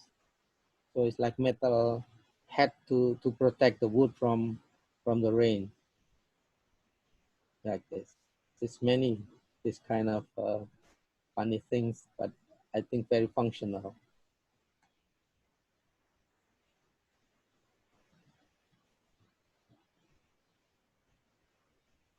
In his house, he is not very ornate like the church. It's more quiet, I think. This is one of the architecture that done in his later age. So he's already matured, and I would say this is more like a Zen approach. We could see how he combined the square profile of the column with two planks, but the transitions from the square to you could see it's so beautiful, and he keep the natural condition of the it is from the factory, so he did not try to beautify it, except this thin part of this. He used what to say, more like a glossy finish, and then the other is like matte finish. Again, this is other part of the detail. Every detail, every connection is articulated so beautifully. This one again used again the how to say flat fiber cement panel, and he create this is a like special detailing of clip to fix that roofing, or this sometimes confusing. This is roof or wall. Wall. This is folded or continuing as a roof, or yeah, or both roof and wall. But this is very innovative.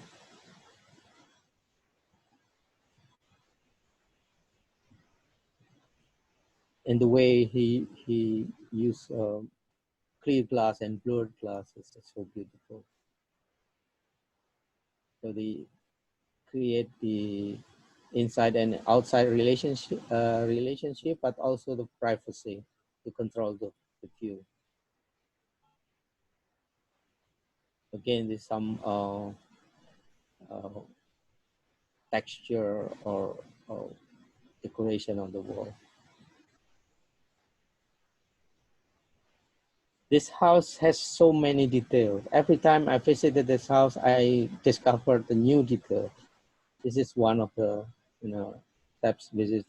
I think it's so beautifully and poetically done.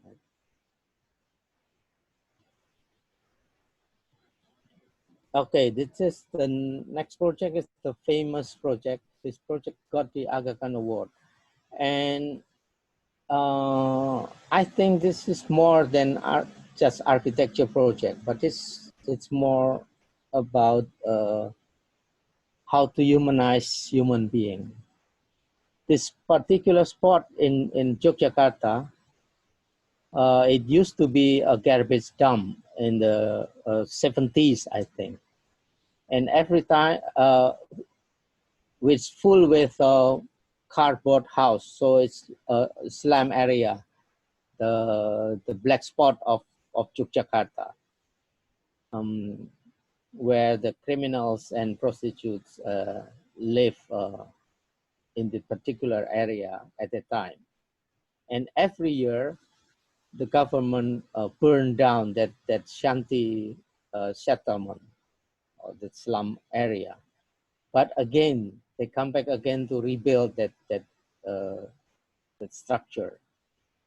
Then Father Mangunwijaya came and lived together with them, and tried to build the environment. The first building that he built is the community meeting center. So the strategy is first to build those people become a community. He established those criminals and, and prostitutes become a community. Then we start to build physically.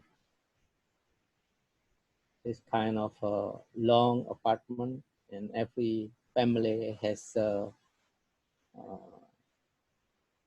I think this part, and then the lower part, something like this. At the time, the government tried to demolish this settlement or this kampung. The argument that the government used at the time, around the 83, 84, I think, 84, it looks ugly. It's not beautiful. So with the help of art students, they painted with color to beautify the settlements, and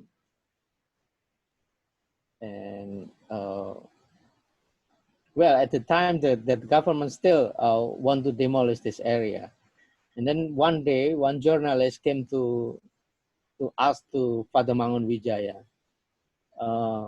It seems that the government still want to demolish this area. What will you do? And he said, well, I'm a priest.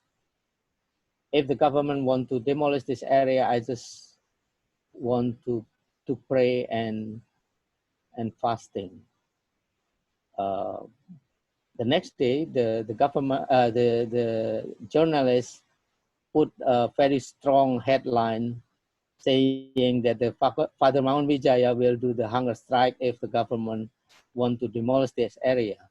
And then, because the word hunger strike, then it become very, how to say, striking, and it catch the attention of many people, and it create a very strong solidarity. And yeah, the government postponed the idea to demolish until now. And after 3 or 4 years, he is living in this area, and the government seems able to accept those community by giving them legal status. So they have everybody have a how to say, formal identity as Indonesian citizens. So Father Mangun Wijaya considered that his goal to assist this community is achieved. So the community has become like a normal kampung community. So he considered that this is the time that he could leave the community by themselves. And at the time, he continued his journey, so to say, to assist other part of the community, with at that time related with building of a big dam. So many villages will be flooded, and he accompanied those villages with which will be victimized by that big dam project. This few years ago, I think now it seems that some part is already renewed, and they build by themselves using more permanent materials.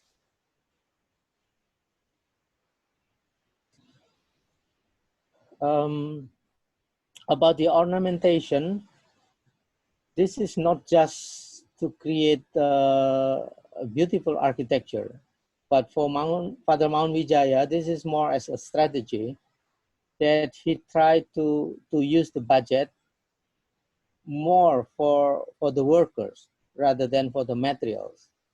So the materials he used may be not very expensive materials, but it used a lot of labor to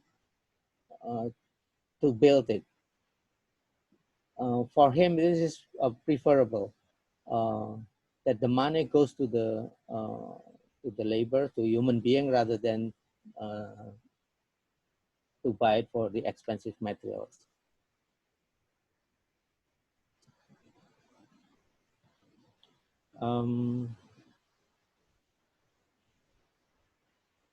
Now, in this area, it's already the third generation, I think. The idea, this settlement is only for transitory place.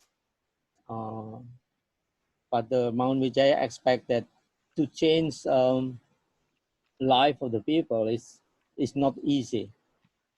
But if they we give them a chance, they could manage to prepare the better life, especially their next generation. And I think that's what is happening. Most, or I could say all of the younger generation from this kampung, they have a good education, and it means that they're more prepared to have a better life, I think. And this is what it gives most important things for this project. It's not about architecture, but it's about how to bring human being to in as human being. So as he said, how to humanize human being through architecture. Okay, I think that's it. If you have more thing to discuss, yeah, we can do that later. Yeah, thank you so much. Thank you very much for your presentation, Paiko. You're welcome. And yeah, sorry for not answering earlier. It was on my way from Dana to to my laptop. So yeah, I would like to open up the discussion. So if somebody has some question, then please type or speak up.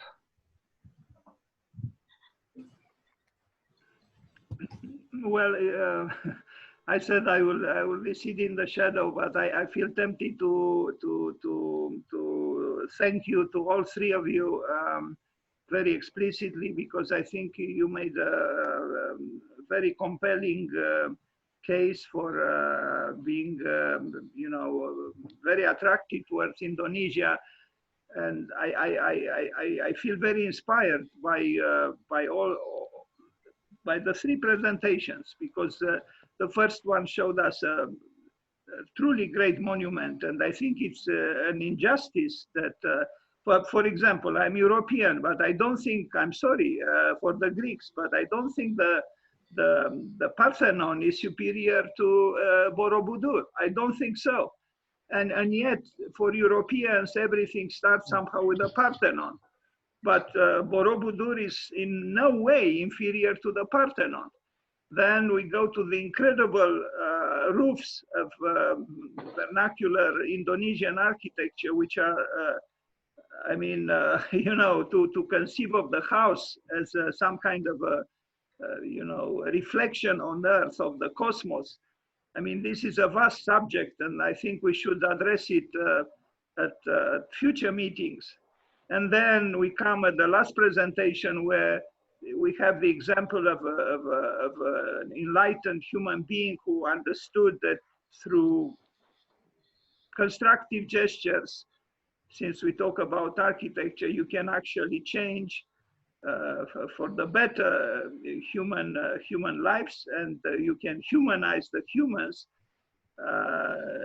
I wish Peter Zumthor was here too, because he doesn't believe any longer that architecture can transform beneficially human lives. So if Peter Zumthor would have been here, he would have learned from this priest architect something that maybe he once felt, but then he forgot. So I think it was a very great time, this occasion to celebrate Indonesia. And I hope this will not be the last presentation about Indonesia. I'm sure there are riches there. For example, all those temples around Borobudur must be known. Let's bring them to light. And let's bring them to light also the incredible traditional houses with their magnificent roofs and the cosmology that they evoke. Um, as I said, I prepare myself a short presentation about the green, the famous now, the green school in Bali, which attracted my attention a few months ago. And you know, it seems that the creativity of Indonesia is very much alive. And you know, I even met this title or this wording, you know, that the green school in Bali is stirring up thoughts of a revolution in education. And I believe it is true. That kind of school is teaching perhaps everybody that a new kind of school is needed.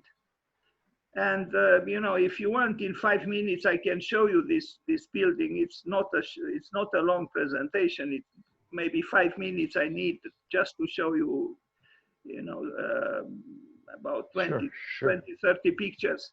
But all in all, I think I am honestly moved by the complexity of the culture of Indonesia. And I know, unfortunately, very little about this culture, but I feel very impelled, inspired to learn more. So we can talk now about the 3 presentations, or if you want, I can show you the green school that was built very recently. So in a way, I show what was not really shown in the previous 3 presentations, that is contemporary architecture. I think it fits well because in a way, I mean, the Green School in Bali, in a way, with its craftsmanship, goes in a way back to a sort of vernacular architecture, even though it's contemporary. Very much so, yes. So I think this maybe fits very well, and then we can also, discuss it maybe. Because I mean, Bali in a way is also a very unique place, and of course the architects are originally not architects, but they're product designers. I think they made a lot of money with jewelry, and then they decided to do this green school. And it's not only this green school; they do a lot of projects, which is very interesting because it's very expensive stuff they do there. And it's only possible to do it in a way in Bali because there is the financial power and enough foreigners live there who are able to pay for that, because it's very, very labor intensive, this sort of work. Okay, so if you want, as I said, it's a short presentation, and sure. I will do it right now. I hope you see my screen. Do you see it? Bali's Green School? Not yet. You do not see it? Well, then... But maybe it's my fault. I don't know. No, you're done. Not yet. So what should I do? Should I... let me see if I activate the screen from my side. Maybe it was deactivated when I... now it's coming. Yes. Right? Yes, all good. Okay. All right, so I don't know exactly where in Bali is. Maybe you could tell us. I only know it's in Bali, and it's called the Green School, and it has a lot of fame now. There is a lot of material about it on the web. Once you type in Green School Bali, you will be flooded with information and images. I had discovered, I have seen images of it, and I was immediately very attracted by it, because it has you know, spatial you know, excitement, and the structure is feasible, but it's a structure that is not boringly structuralist. Is a warm building. It's complex. It has light coming from above. It has even you know, the entanglements that the deconstructivists love. But it's it's far from being a deconstructivist building. I think it's very contemporary in the good sense of the word. It's also, now Florian just said that it is a, you know, labor expensive building, and I imagine it is, but I thought that somehow it is in a way, you know, a sustainable building, because at least it is built with bamboo, and you know, bamboo grows there. So, but it's not just the building itself, it's the mentality, the educational mentality that such a structure implicitly advocates. It's truly an open school. You can tell that becoming is equally important with being. It's not a school that, you know, says, I am done, it is what it is, you either accept it or leave it. This is almost a work in progress, the building itself, although it is probably finished, but it integrates itself very well into the landscape. It is open, it has this transitional space between the rooms themselves and nature, and it's circular. It's in a way womb-like. I think it's a feminine kind of space, and I think it's appropriate for a school.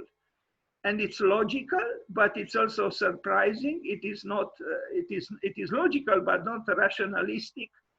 I admire it. It's you know, and yes, the reference to the, you know, so-called traditional architecture is for all to see.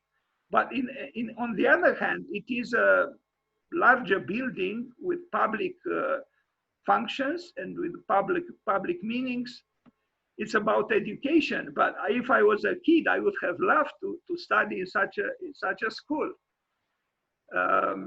So I think it's very inspiring. I don't yet know enough about it. I just gathered this material, but I wanted to show that in the present, Indonesia is capable of expressing its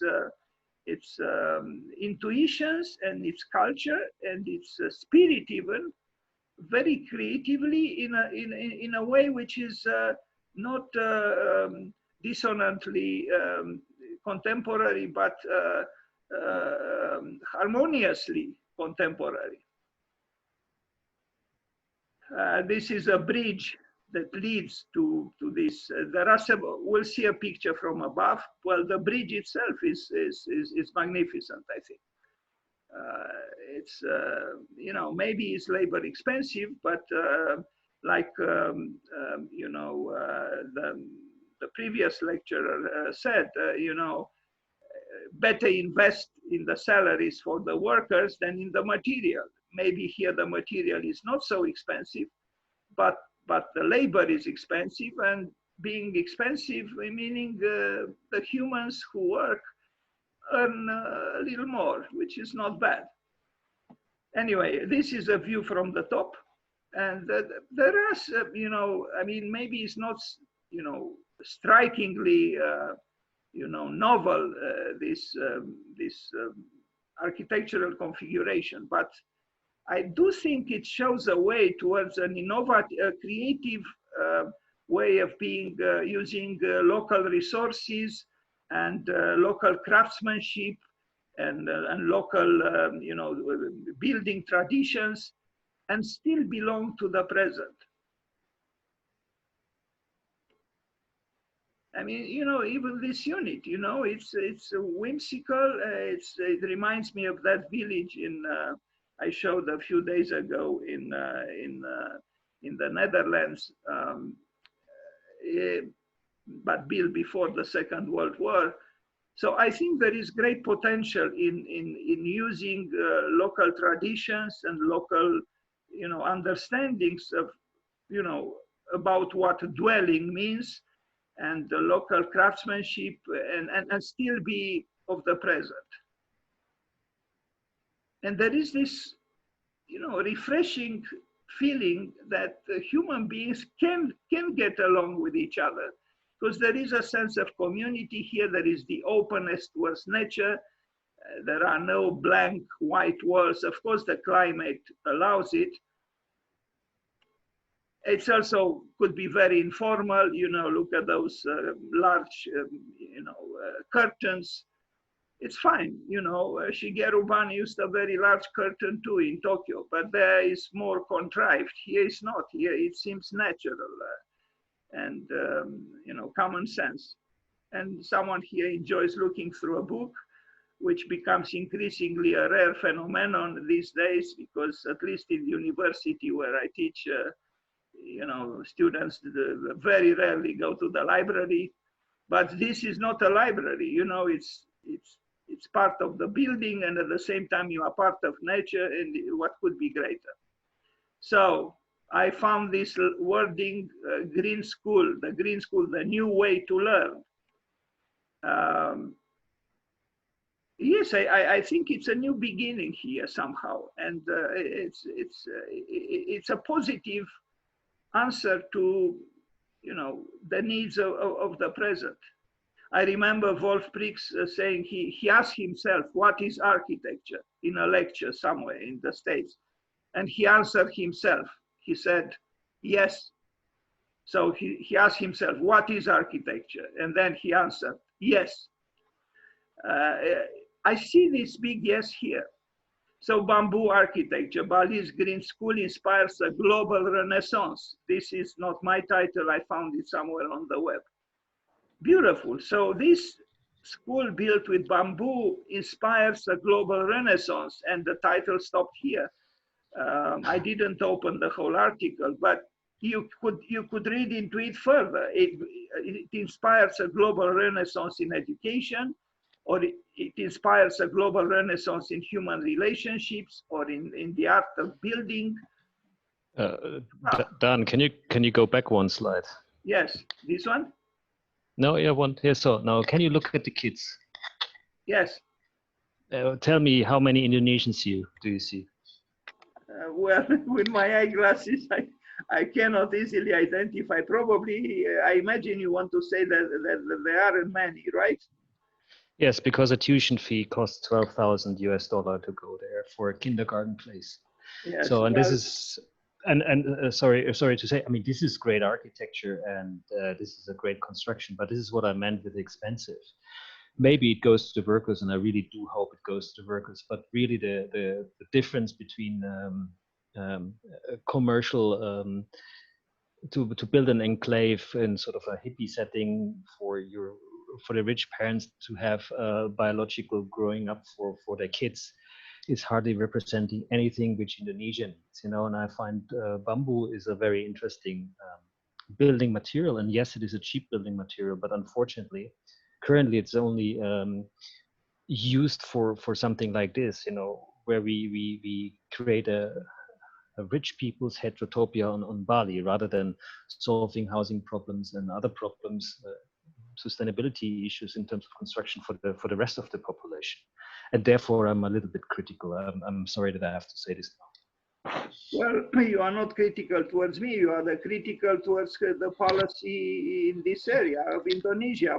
But my question is, if let's say this building is built for those more privileged, it cannot be used, its principles also for people less privileged. Is it not possible to use bamboo? Yes, it should. But the thing is, like, this one happens only very exclusively in Bali, and maybe other people here could correct me if I'm wrong. If there's initiatives, let's say, more for the more needy people, and that is what I found very interesting, of course, from the lecture of Eko Prabowo, that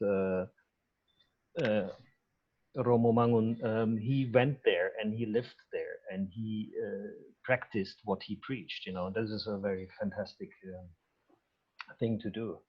And here I don't see that so much. So, I had recently a discussion with a student also doing research about bamboo materials, how to really because bamboo has a very bad reputation. It's the poor man's wood in Indonesia. And of course, till the Green School in Bali started to introduce this material in a more elaborated and more published way. So I hope the positive benefit will be that, of course, more people consider this material for building with it. And it's not just a cheap solution. So yeah, I hope this has a positive spillover effect to the rest of Indonesia. But sorry for interrupting. Maybe you finish and then we can leave this in a bigger round I'm very discussion. close, but actually, I'm not so sure that there aren't some Indonesians here too. I need better glasses, but I don't get the feeling that this is a school for the elite. I mean, maybe it's a mixture of children from but the whole building somehow it doesn't look elitist to me, or maybe it mimics very well not being elitist. I don't know. I know that Bali has a reputation, like a great touristic attraction and so on. Yeah, but I mean, Montessori schools or Rudolf Steiner schools sometimes, cost a hefty amount. So, and it was founded, I think, by two Americans or a British, founded and conceived by John and Cynthia Hardy in 2006. Green School opened in 2008 with 90 students and the tailor-made campus that emerged from the jungle and rice fields. Since then, it has grown to approximately 400 students. And there you can see there is a website where you can learn more about this. It's called magicgreenjunglestar.org. And here you see a picture. I don't know. I mean, I like what I see. I see 400 people under a glorious roof, perhaps better than what Calatrava sometimes did.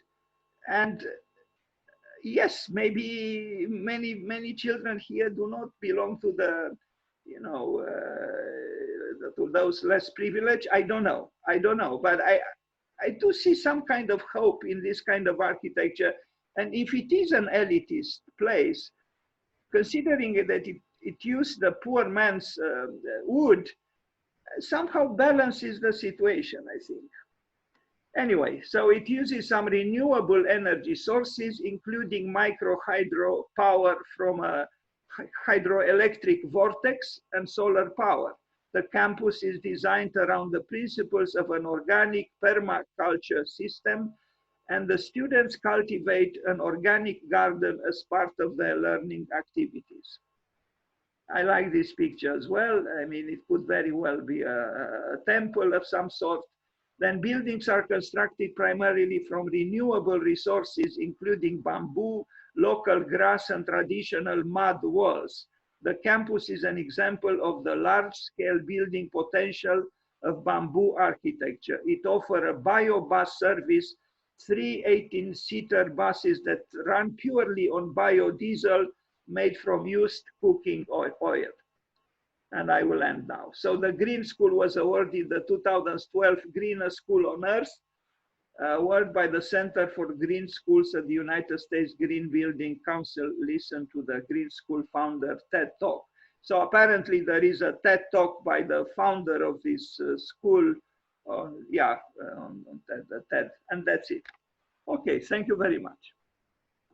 Dan, I would like to bring to your attention that the main architect for this Green School Bali is here with us. His name is Evan. Yeah, his name is Evan Adiwira. Oh, and what a surprise and what a pleasure. Let's bring him to the fore.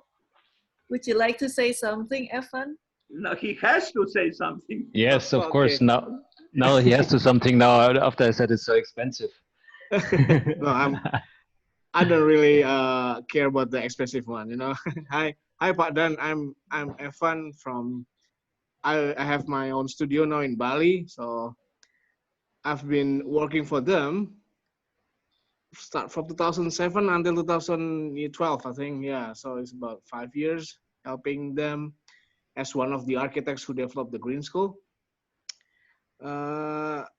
Personally, from my side, actually, that's the project is opened my mind about how to use our local materials. I mean, correct that Pak Florian said before that for Indonesia, bamboo is like the poor man's timber. But then when I get involved in there, I thought, oh yeah, actually, if you learn about the characteristic of the materials and then you put your creativity on it, you can create something that really cool like that. I mean, like big span, multi-stories using bamboo that we call poor man's timber.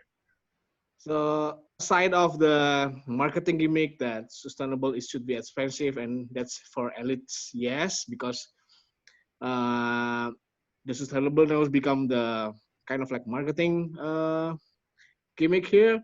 But in terms of the learning of architecture, like person like me and other our friends from Indonesia who has a chance to learning there how to develop bamboo constructions design, it's really helping us. I mean, now I have my own studio.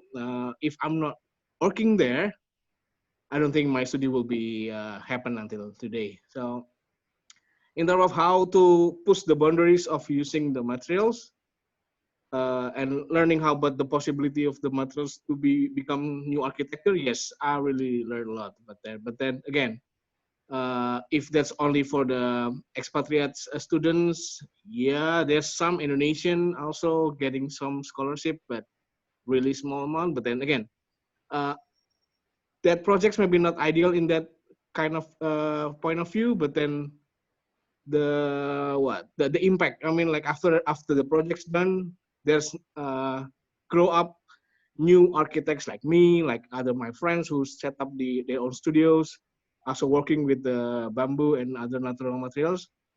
It's really helped to grow that kind of like awareness in Indonesia. I think that's what I can say.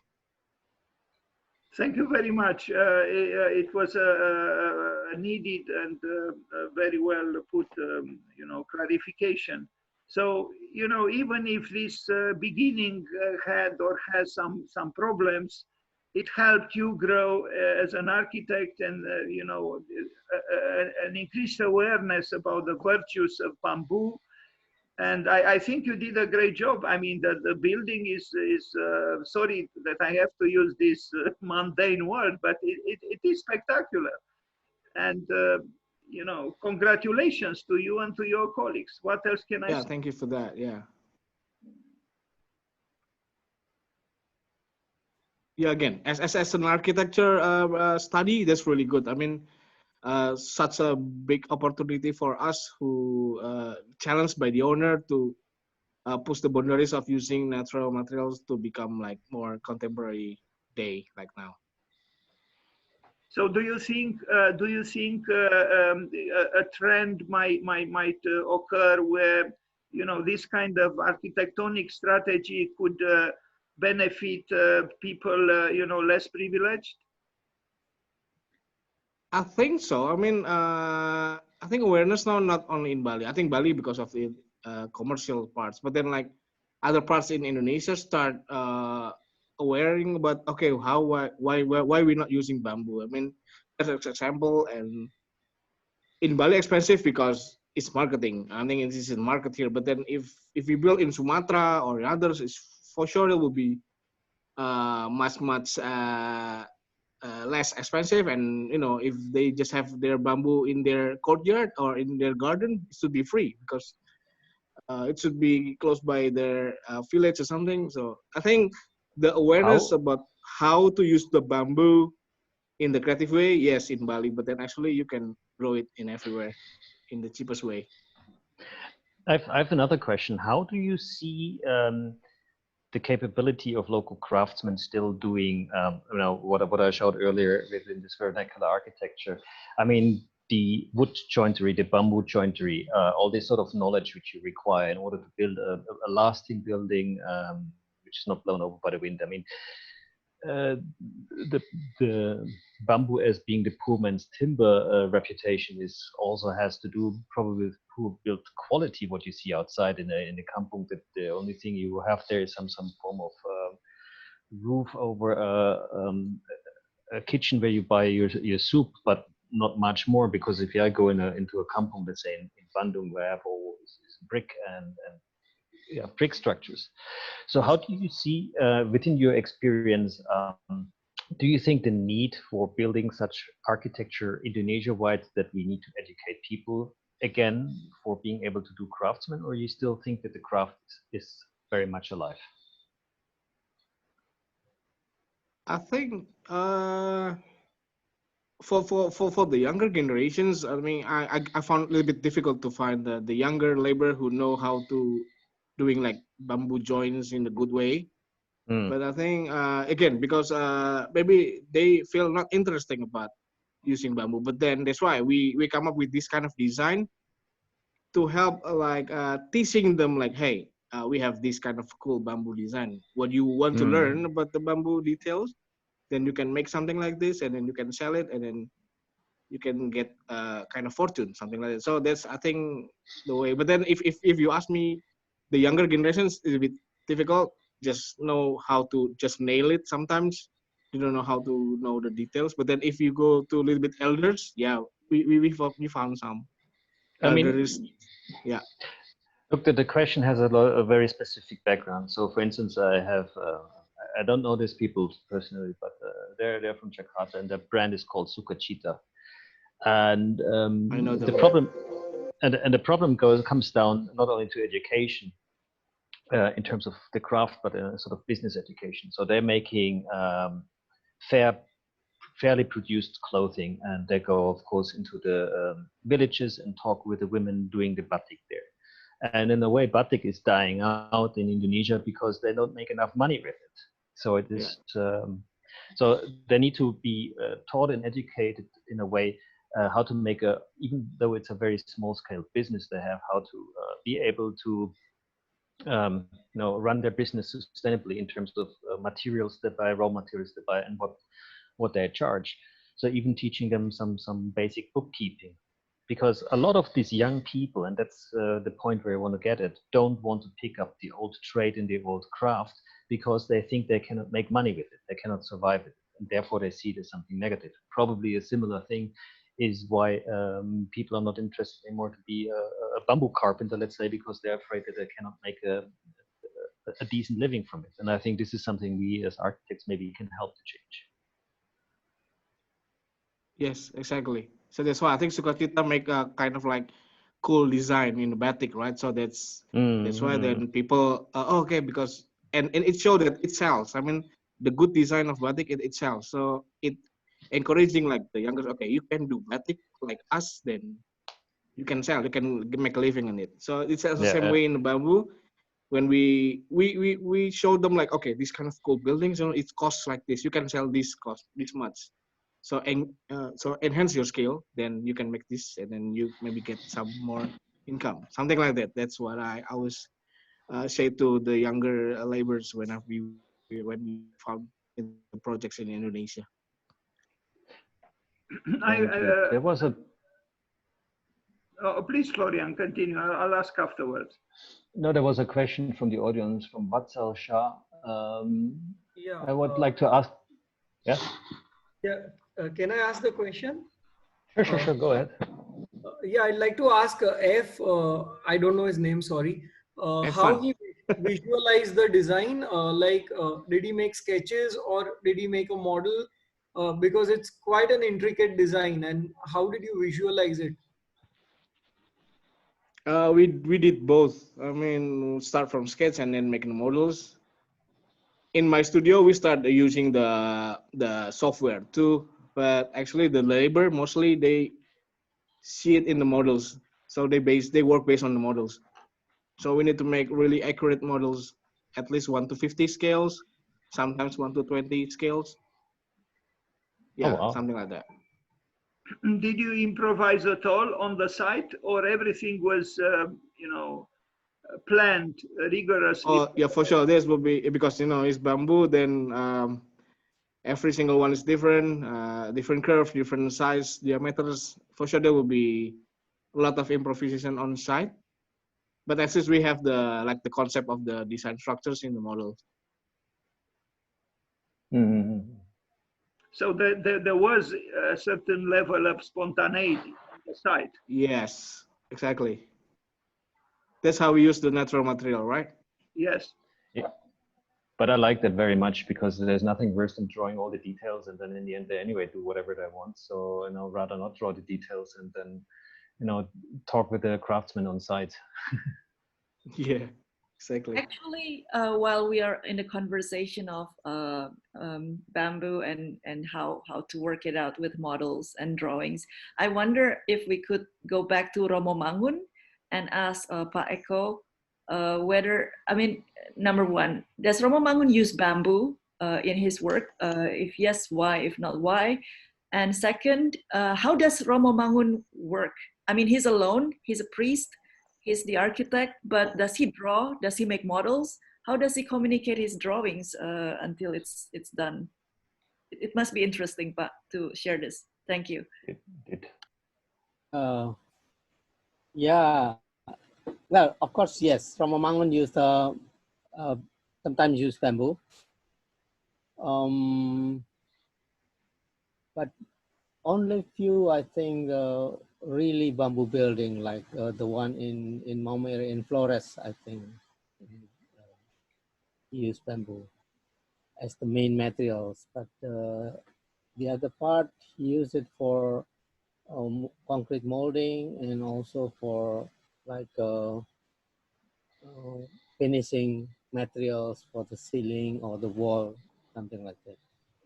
And he worked more or less with the same team of people, and that's how he has a very close relationship with the building workers, and he communicated very very, so to say, warm and close.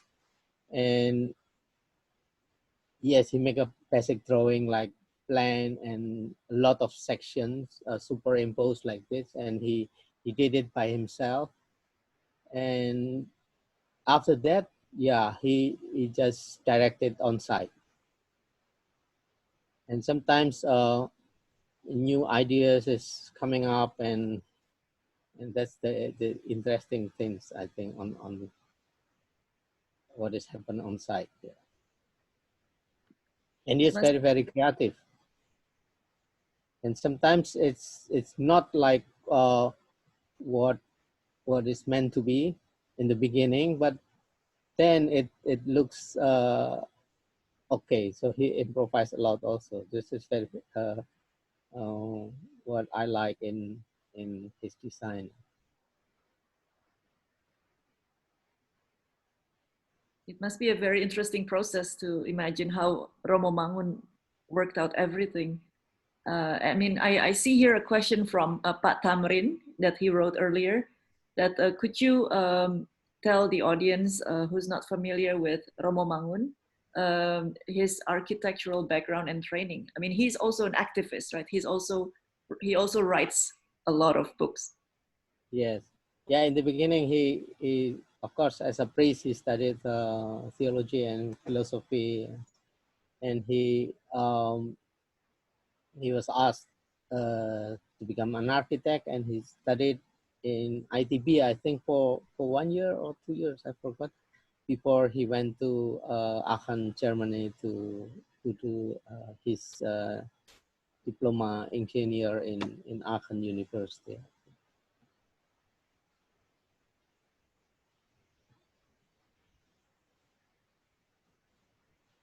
Yeah, but he later in his practice, because he direct on site, so he learned a lot. So he make a lot of experiment, and I think it's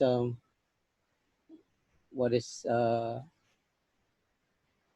interesting. I think, yeah, he make a lot of use of different materials, and it's like a living laboratory. I think every time his project is kind of full of surprise. I like very much the living laboratory idea. I think this is something which we need to sort of bring back. This is also what Dan is always advocating, that we should found a new sort of Berlage or whatever here in Indonesia. No, because I think it also comes together with the question of FFM. Hello, I'm not too familiar anymore with the architecture scene or trend in Indonesia. But it's, or at last, do you think bamboo or some more traditional context-appropriate materials can make a comeback in the future? I think it's a very good question. But if I mean, my hunch, if we look at how people departed from a more traditional way of building, it had to do, of course, with the change of lifestyle and people flocking from the rural areas, let's say, to all the centers. Like, I mean, there are 20 million people of the 250 million living only on Java Island, right? And a lot of people went to Jakarta and to all these big cities. And of course, if you drain, let's say, all the hinterland, all the countryside from people, and they start then to live in a more in an area which is less agricultural and like Jakarta bricks, then this knowledge is lost. So in a way, we need to find a way to bring it back and bring it back to a level which everybody can afford. Similar to brick and concrete, but the concrete industry in Indonesia is very, very strong, and this you have to beat, and that means like we need to do some research where we can provide building materials which is as sturdy, as stable, but as cost efficient as others, if we want to change a certain application of materials, I would say. I'm actually sometimes wondering, why are we not building in stones anymore? Do we stop leaving a mark in the civilization? Do we not want to be remembered in the next 1,000 years, such as the makers of Borobudur and a lot of chandis? I wonder actually why we stop doing that. We have liquid stone, it's called concrete. We pour it everywhere. It doesn't stay that long, 50 years, and we demolish them. Yep, but would it change if you make a stone building? Yeah, it can last thousands of years. Maybe we already lost that knowledge.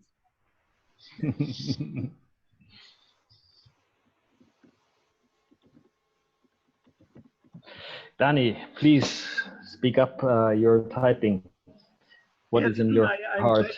I'm typing an invitation for 2 days from now, on the 19th, when we'll when we'll pay homage to Andrea Palladio.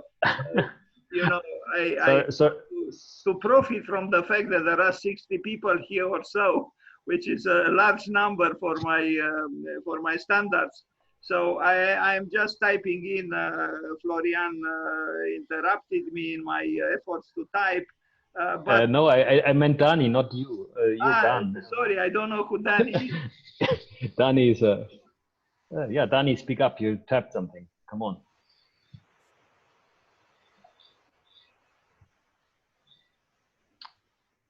Halo. Halo, Danny. Apa kabar? Kabar baik. No, I'm just responding to what Taliana is mentioning about why we don't build in stones anymore, and probably it also relates to why bamboo is not being popular, or the materials not being popular. I think it's just because the concept of affordable has changed. Previously, when we built in our ethnic groups building culture, the concept of affordable means whichever materials that you have in your closest proximity. Now the concept of affordable becomes, how much you can afford, like money-wise, and it's no longer about material-wise; it's about money-wise, and it has no relation to whatever material. It still has to do with whatever material that is available in your proximity, but then it also becomes how much money you have in your pocket, and what you can afford with the money you have in your pocket. So the concept of affordable now has changed. It's a matter of how we change the material to fit into the contemporary concept of affordable. So if you want to use bamboo again, how we change bamboo and the applications of bamboo that could fit the contemporary concept of affordable, like what you did. I think it's similar what you did with your library. You kind of change how you and Kayu Lapis kind of change how wood becomes you know, unquote, more affordable to be used. The characteristic of the material that is changed, not only the design of the building, but first it was the characteristic of the materials, the fundamental usage of the materials, the what do you call it? The characteristic, like the fundamental characteristic of the materials that is changed, and then you adjust your design based on its characteristic. Then it becomes affordable, and then your design changed, and then it becomes what is now finished. So I think it's, you know, life change, context change, living space change, and the concept of affordable is changed. So this is what happens today. No, I think it's a very good thing you pointed out the terms of affordability. I think this is a very interesting point. I think we should elaborate because yes, you're in so far. I think very right. If you think about you live in the kampung, in a rural kampung outside the city, right, and you are in one of these more vernacular cultures, you have to use what is around you. So you're what the nature is providing you. You need to use to build, and there is no question about affordability because there is a limited choice. Nowadays, of course, it's completely different. So affordability is not anymore maybe that you spend months on building your house. It has to be done quite fast. It has to stand there and be ready in no time, and you have to be able to pay your bank loan. And bank loans were not existing back then. So I think it's a very good point that this whole notion of what can I afford has completely changed in this industrialized or whatever world. So I find this a very good point. Yeah, and also another point that happened with our culture, our building culture now, why we moved away from using natural material is because we didn't being taught in the school, so we didn't being taught how to build with our vernacular ways. We're being taught the way how the Europeans are building. We're studying the European history of architecture. We're studying their form factors. We're studying the backgrounds of their thinking and their ideas. But we shun away from how the ethnic groups of Indonesians are building. It's not being taught in school.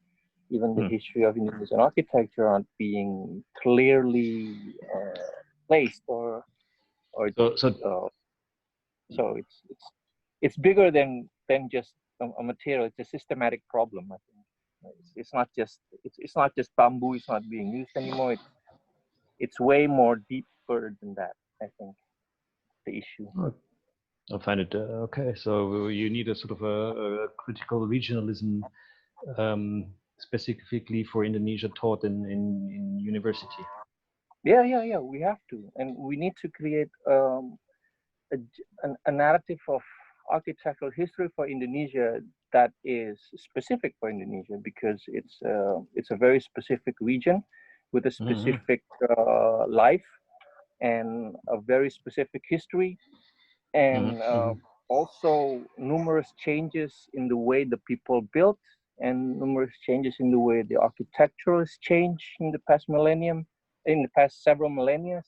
So yeah, we need a different way of telling our own history rather than just keep repeating on what happens in Europe or United States.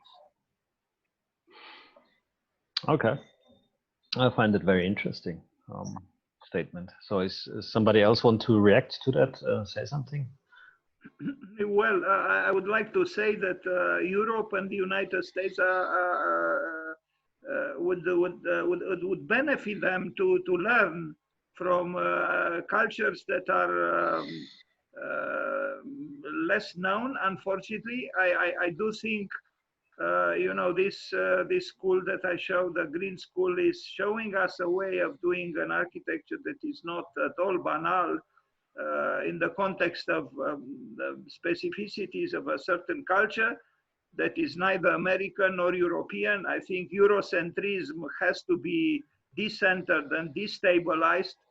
Equally, American centrism has to be destabilized I think it's high time for the periphery.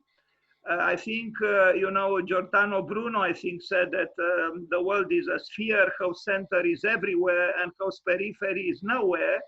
And I would change that. I would paraphrase him saying that the world is a sphere, whose periphery is everywhere and whose center is nowhere. So let's have a world without a center, and let's give a chance to the so-called periphery, because the so-called periphery has unbelievable, you know, accomplishments like Borobudur, and I understood there are many other temples around it.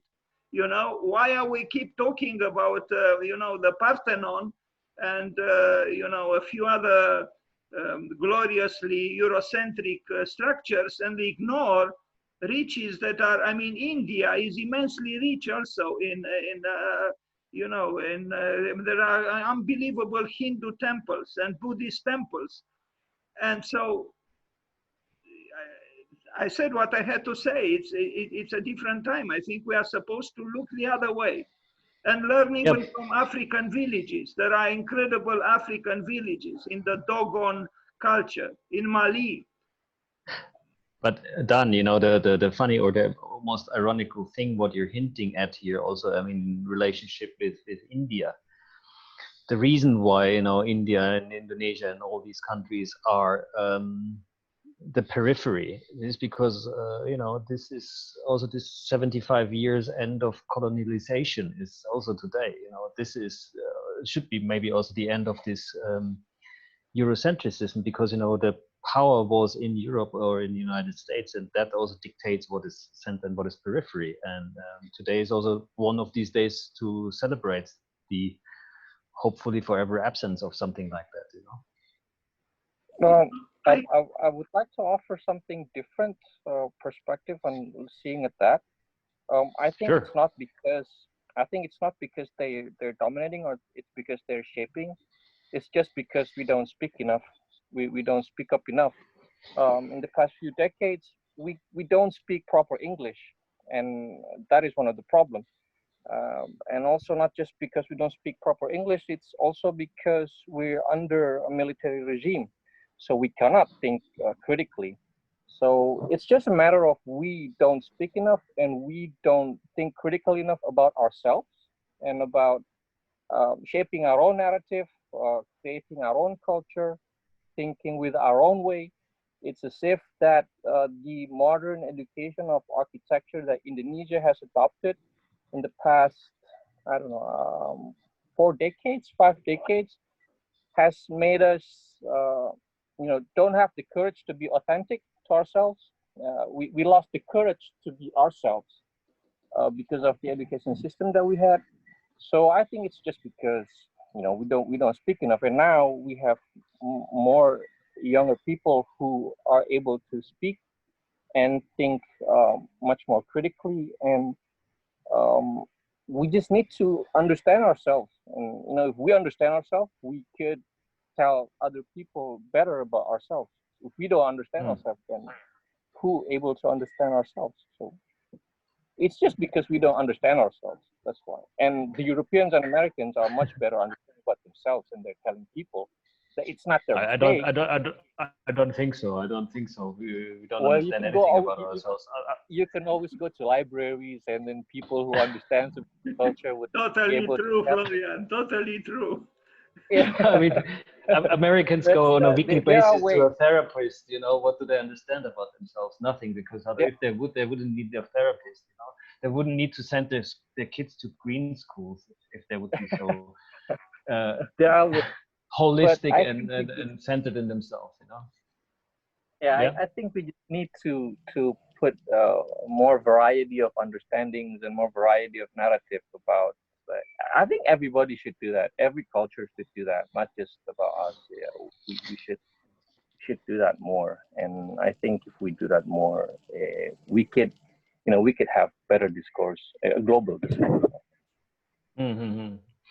Yeah, I think I like the shaping of the narrative, and then of course the question is how to establish a platform for this narrative. And you know, apart from the usual things we all do, you know, handing our stuff into Architizer and I don't know what. And so, I mean, there should be something, a platform which is not only a more international platform, which is not based again on the goodwill of others, but on our own goodwill or on our own doing.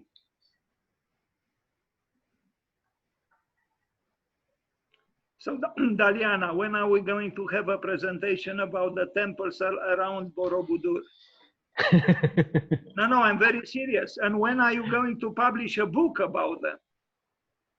Oh, there are many books on that, and I see so many experts in this forum right now. I mean, from Pak Yuswa Disalia to Ibu Laretna Disakti, there is Professor Joseph Priyotomo, and many others. These are definitely more competent people to talk about heritage architecture than me. But we can also talk about the contemporary, because there are so many. I mean, again, what Danny said, not only we are not speaking up, but we are also shy sometimes to show our work. And there are really a huge amount of great production from Indonesian architecture from the contemporary side.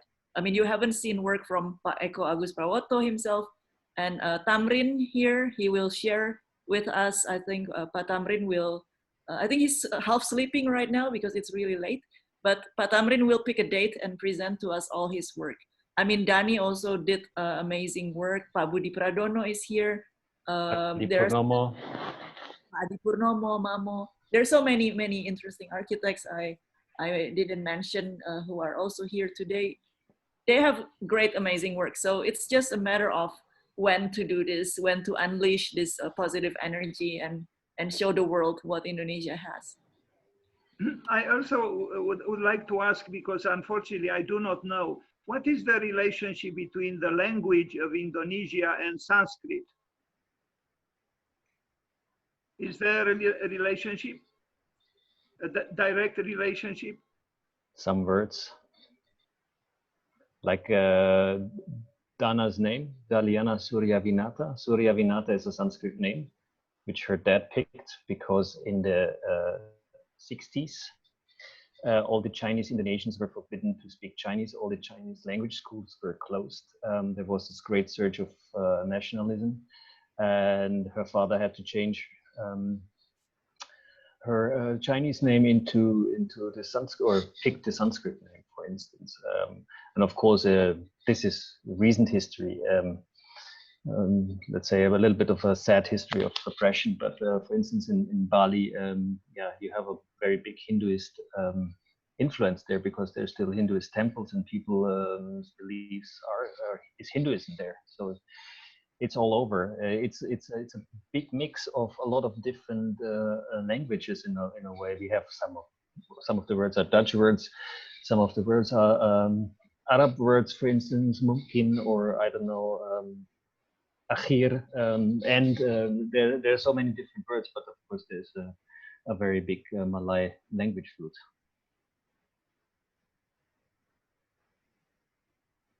Thank you, Florian. You know a lot. Mungkin.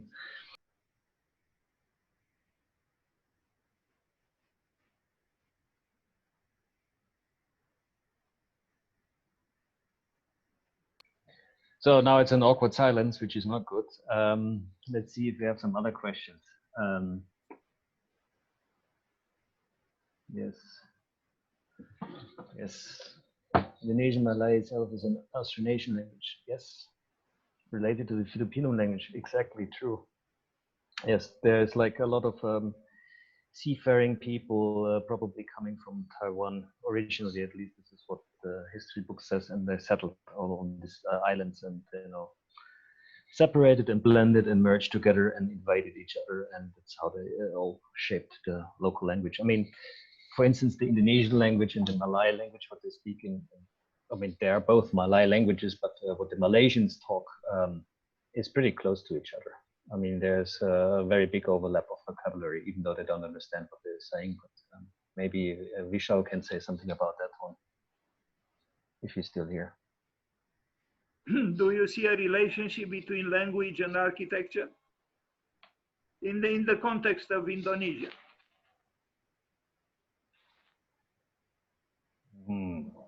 Me personally? Well, yeah, I mean, maybe there's somebody else could, maybe Dana, you could answer that one. I think there's a very tricky one. It's a very difficult one. Or maybe Paeko.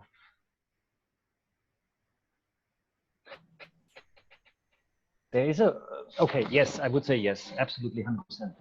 Because there is a ritual, a way of communication which goes beyond the language itself, which goes beyond the words. And the ritual is very strong in the Indonesian also, especially also, I mean, what I know best is Javanese culture, right?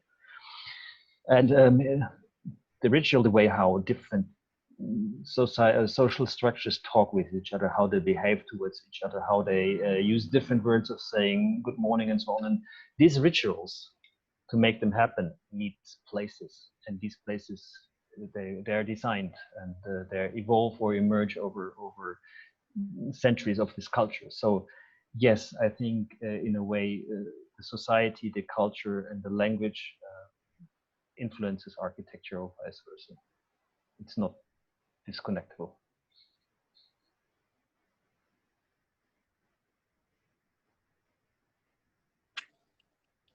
Paeko mau menambahkan, saya kalau Paeko nggak nambahin, saya mau nambahin. Mas Dani aja.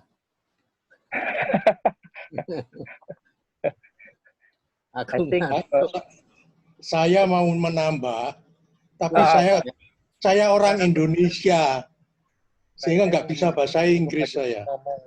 Apalagi hari ini, hari kemerdekaan, mestinya saya bangga dengan Indonesia saya. Tapi kalau harus diinggriskan, terpaksa saya diam saja. Ya, Mbak Dana ada Daliana, Pak, yang bisa nginggrisin, Pak. Itu. Gimana? Silakan, Pak, ada Daliana nanti yang bisa nginggrisin, Pak.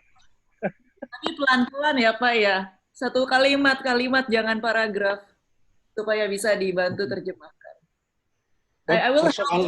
Persoalan dasarnya itu di sini loh ya. Saya kalau ke Inggris harus berbahasa Inggris. Saya kalau ke Amerika harus berbahasa Inggris. Loh, tapi orang Amerika dan orang Inggris yang ke Indonesia kok nggak mau pakai bahasa Indonesia ya? Itu. Sehingga saya mau kasih contoh. Betapa erat antara arsitektur dengan bahasa itu kita punyai, bukan dengan bahasa Indonesia saja, tapi dengan bahasa-bahasa daerah itu. Salah satu contoh gampang adalah di Jawa. Itu lanangan wedoan. Itu manusia, tapi digunakan untuk bangunan. Jadi purusnya itu adalah lanangnya, lubangnya adalah wedoknya. Tuh. Please forgive me, we understand nothing. Ya maaf, saya nggak bisa bahasa Inggris saya. Jadi kalau memang enggak, saya berhenti saja. Terima kasih. Well, okay, so so it would be nice if the whole world can speak Indonesian, Pak Yosef. Kalau seluruh dunia bisa bahasa Indonesia, hebat juga. Tapi kita nggak mengkolon. Terima kasih cemoohan Anda ya. Terima kasih. Bukan cemoohan Pak Yosef, tetapi memang kebetulan kalau Zoom meeting itu memang placeless dan memang kita coba untuk merangkul supaya bisa banyak orang yang mengerti tentang, kita bisa sharing tentang arsitektur Indonesia. So Dan, we have a bit of problem here. Some kind of like language issue. It's not a problem, but if I'm to translate it, I have to go super slow because Professor Joseph is such an intelligent person that I need some time to digest in my limited brain what he's saying. So this will be, I think I'm going to switch to ask Dani to help translating because it is very hard for me. Dan, gimana Dan? Pak Joseph, saya bantu terjemahin ke bahasa Inggris ya. Izin ya, Pak. So I think what Professor Joseph is trying to say is that it relates very strongly between architecture and language in Indonesia. As for instance, not only in terms of Indonesian language, but also in the ethnic group language that Indonesia has. One of the example that he pointed out just now was the usage of a traditional Japanese language, which are in his example are two words, lanang and wedok. Lanang means man and wedok means female, male and female. And these two words of gender related words are being used to name a certain detail of Japanese architecture. So I think what Professor Joseph may be trying to point it out is that in a culture, in the Indonesian ethnic group culture, which has more complex language, it tends to have a more complex architecture. The western part of Indonesia receives more influence from different part of the world than the eastern part of Indonesia, and the language in the western part of Indonesia is, we can tell it's more complex than the language in the eastern part of Indonesia, and that reflects on the architecture itself. The architecture in the western part of Indonesia is more complex in terms of how it built, the detail, ornaments, than the architecture in the eastern part of Indonesia. Mudah-mudahan benar ya Pak yang saya terjemahin tadi ya Pak ya, Pak Joseph. Yo, terima kasih. Sama-sama Pak. Terima kasih Pak udah mau membahas.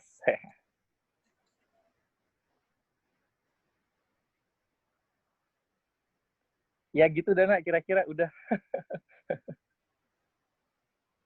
Terima kasih.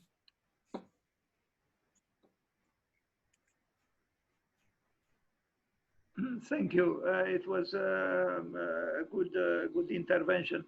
I wanted to ask Florian about his presentation. Do you think it is possible today to bring back into the architecture of a house or a home that cosmic level and that spirituality that was present in the old architecture?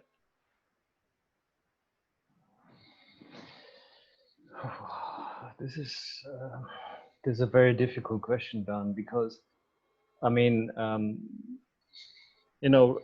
religion or belief in a way is also a almost evolutionary process. I would like to refer here to a little bit to Peter Sloterdijk, a German philosopher, and he described it in one of his books, what I read very well, that for instance, if we take the Old Testament versus the New Testament just as a comparison, the portrayal of God completely changed from a punishing entity to a loving one and forgiving one, right? So, and that happens, I mean, this is just one small example, that happens with a lot of religions and beliefs.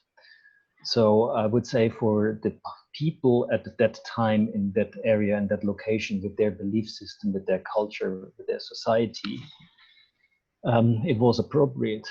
But of course, we know that in a way the role of religion and the role of belief is pushed into the fringes in a way, so to say. If you think about the more science discovers, the less is left for spirituality, and that goes so far that then people come up with new spiritual solutions because they don't feel satisfied with the old ones. So I find it, me personally, I find it hard to believe that something like this comes back, simply also because of the fact how interconnected our society is in terms of knowledge exchange. So how could you possibly, but maybe I'm completely wrong, how could you make it possible? You know, you need to come up with almost a new spirituality in order to build something. So, and maybe in my personal belief system is, you know, that I personally think we need to protect our planet in a way that future generations can have a place there and live there. And maybe this sort of can become a certain spirituality, you know, trying to protect what we have here, that we realize this Buckminster-Fuller spaceship Earth thing, that we are on this trip together here, all together with limited resources. And maybe this can lead to a new sort of spirituality, to understand that we all are more or less connected on this planet, you know, as human beings, you know. So in the case I die, you know, I become matter, which is then becoming fertilizer, which is then the atoms which made me become later atoms of somebody else. You know, so maybe this is the way what connects us, and maybe we can build a new spirituality around that one. If you allow me, I would like to say something here. I don't know if you know about Giambattista Vico. Giambattista Vico was a great Italian theoretician of culture and social theoretician in the 18th century.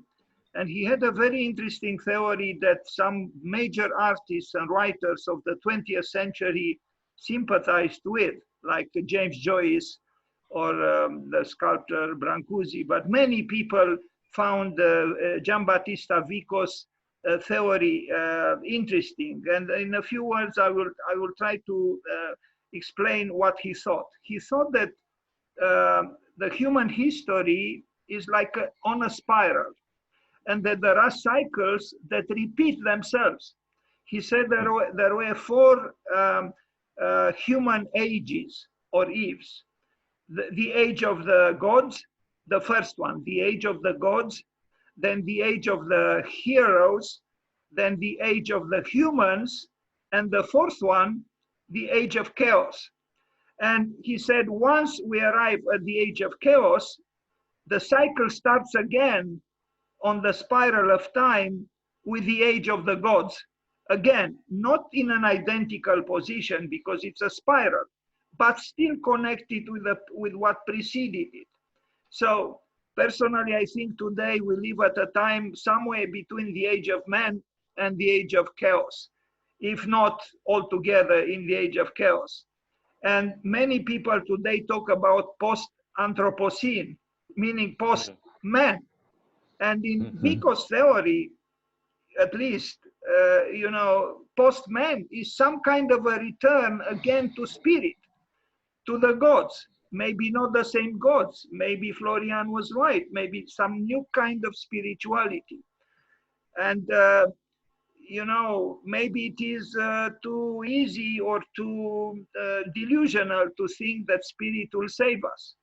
But I do believe, at least at the level of art, the oldest definition I found of the word art was from Sanskrit. And I read it in English, and this definition was like this: art equals bridge equals God. So initially, art and religion were together. They were actually one, because art was a form of worshiping. And both the great French sculptor Auguste Rodin and the great the modern filmmaker, the Swedish Ingmar Bergman, said the same thing. When art and religion became divorced, they both died. And Bergman expressed this very, very plastically. He said, today the artists, and we could include the architects here as well, are like little ants. There is a myriad of little ants, meaning artists, who transport the skin of the dead snake being God. And because of their movement, their frenetical movement, the snake seems to be alive, but is actually dead. It's just the carcass, the skin of the snake.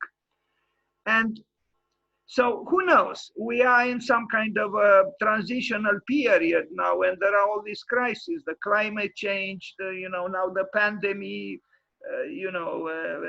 We are confronted with many issues now, but I still think some of the levels of existential involvement with the world that was exemplified in those houses that you showed, Florian, to me they are appealing, because I think, like Buckminster Fuller said, he said the difference between environmentalism and cosmos is this one, that the environment explains the environment, the very word environment describes everything that is outside of man, excluding man, while cosmos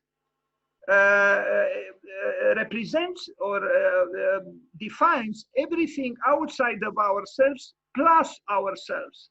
So I think some kind of a reconnection with cosmos, some kind of a reconnection with what is outside of ourselves is necessary.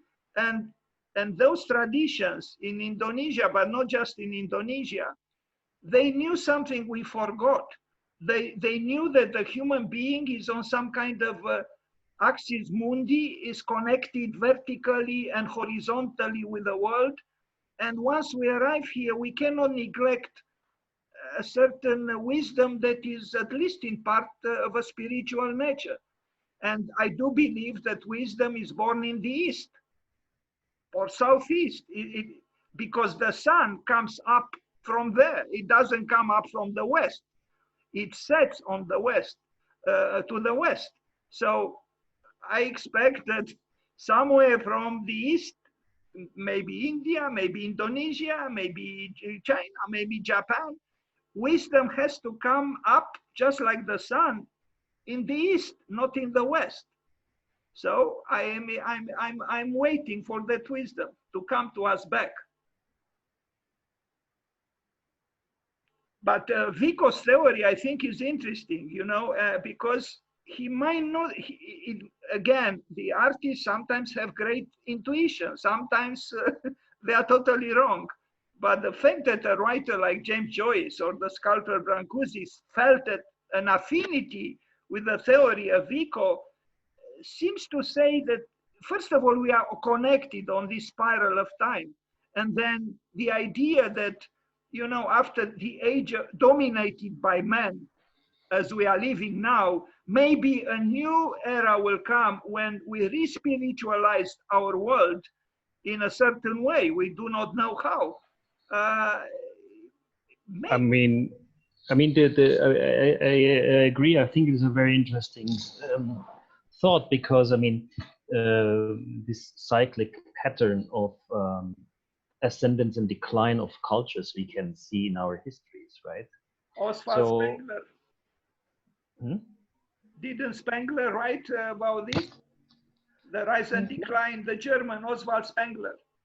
I don't know, could be. But look, just thinking about, of course, what Jean-Baptiste Vico seems to describe is a general state of mankind, of human being, which is spanning a much larger time, right? But we know from different scientific researches that you often have a bigger wave, and with this bigger wave consists of smaller waves. And what we can perceive, of course, with our recent 4,000 years of histories, we can perceive these smaller waves. And we had the Greek, we had the Roman Empire. The Roman Empire went down, and then the Ottoman Empire, or the medieval European, was not much going on, and the Ottoman Empire raised, and their knowledge, and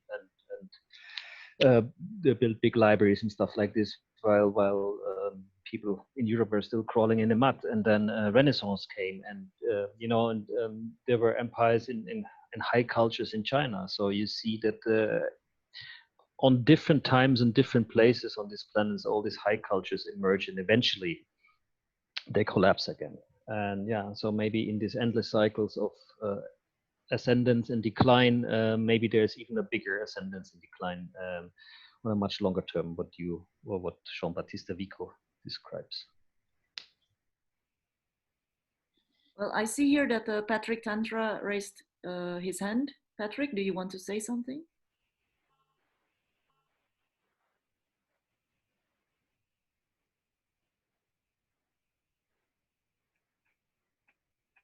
Hi.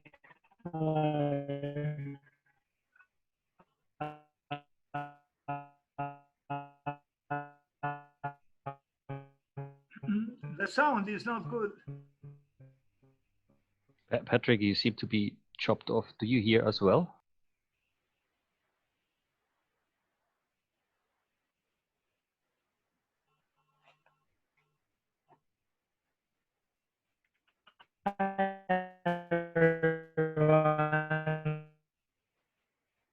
Yeah, I think the connection doesn't work.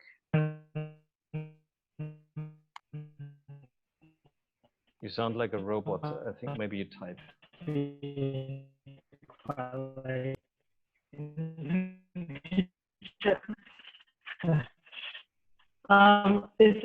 Yeah. Sorry, Patrick, we cannot hear you well. Can you maybe find a place with better internet?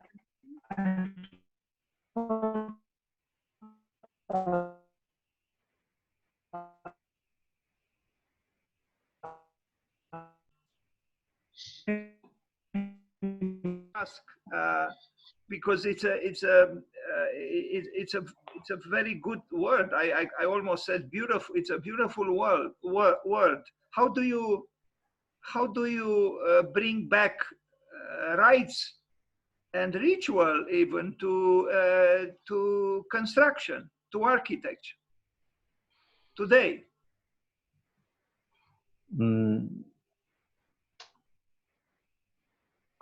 I think the problem is we shouldn't have lost them in the first place, right? Well, but we kind of did.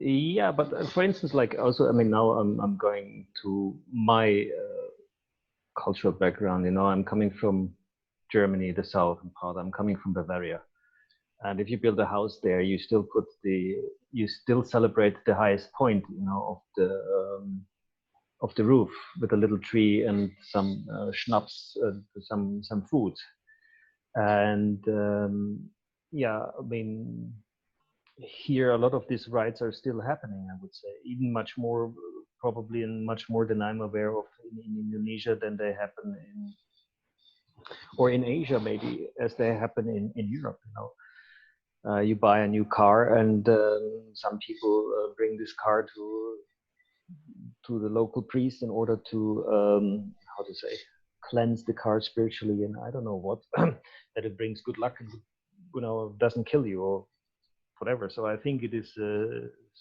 these rites are very much alive here in Indonesia, at least.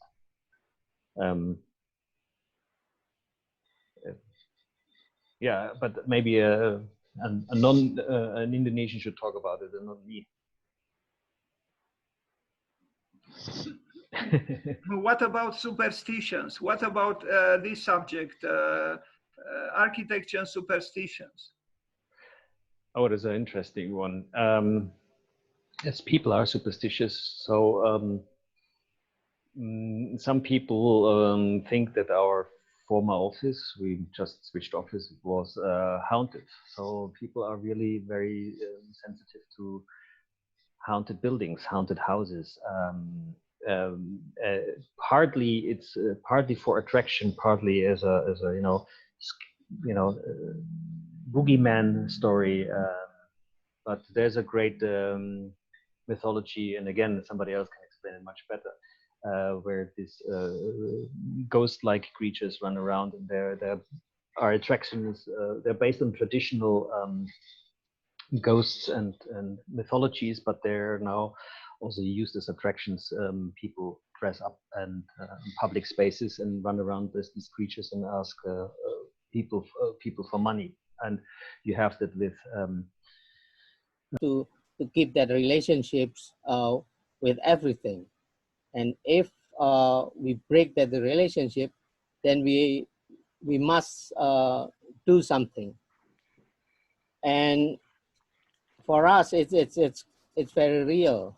So maybe you use the word superstitious is because you perceive it from the outside, and we from the inside, you see that this the normal things that we have to respect the relationship with many things or with anything.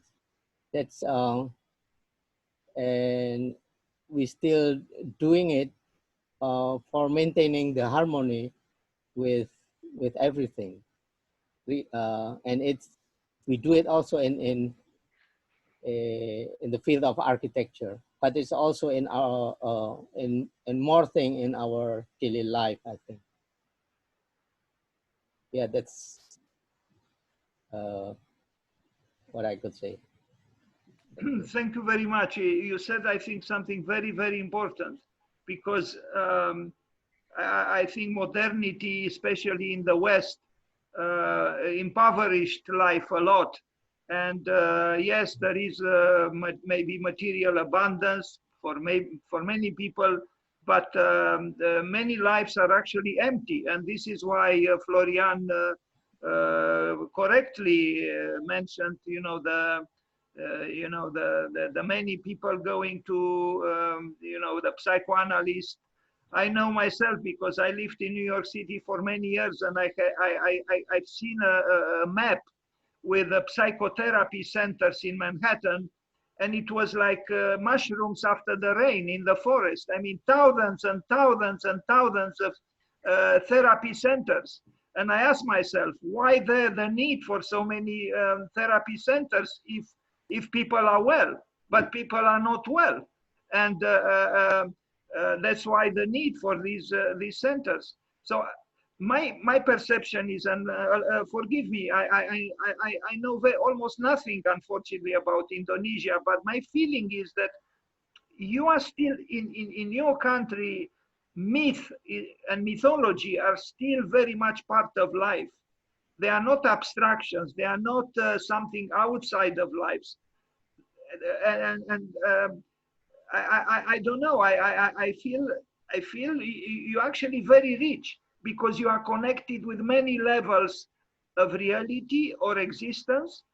And when you said very eloquently that, for us, maybe we call it superstition, but for you, it's not a superstition, it's an intrinsic part of your lives and of your being. So I think there is a great chance there for culture to flourish in very rich ways, exactly because you live at many levels, and you are not divorced from reality in the name of reason, or I don't know, progress, or I don't know, science. I come back to this great Swedish filmmaker. I think he was the greatest filmmaker ever, Ingmar Bergman, who said, I do believe in spirits. And he was a man of the 20th century, very modern, very avant-garde, even very sophisticated. He said, I believe in spirits. I believe in something that is not seen, but I feel. And I have the feeling that in Indonesia, many people feel so. Again, without knowing a lot about Indonesia, but the little I know, so it's possible maybe you'll be able again to build a new Borobudur, or those magnificent roofs of the traditional houses could come back to, and I think they do, because Florian showed a few silhouettes of newer buildings that I have the feeling that myth and mythology could play a role in architecture as well in Indonesia. Yeah, and to make the situation more complicated, here in Indonesia we have more than 500 languages, and yeah, that many also the tribes with their own traditional building culture. So every place has its own unique culture, I think.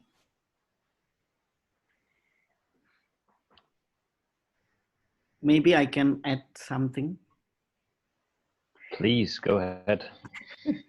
I think we can learn a lot from Pak Eko's Prawoto presentation. He actually from Romo Mangun himself, you know, that the system of how he make architecture is a kind of parallel system between activism, humanism, and the most important thing is the beauty of accidents.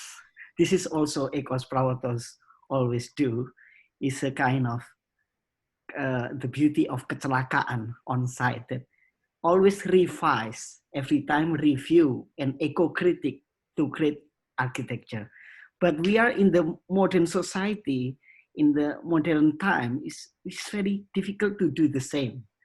For example, like the beautiful library, the wooden library by Sao, they review the existing, the context in the beginning, and they doing very linear, and they making mock-up models and everything very precise, and maybe very Bavarian thinking, very German, yeah, very precise, and never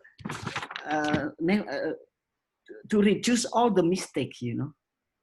But the Romo Mangun Wija is always try to understand the new things when he come back to the site, and then he make the new refinement on site with para tukang, with all of the workers, and the new details and refinement of the detail in the next projects.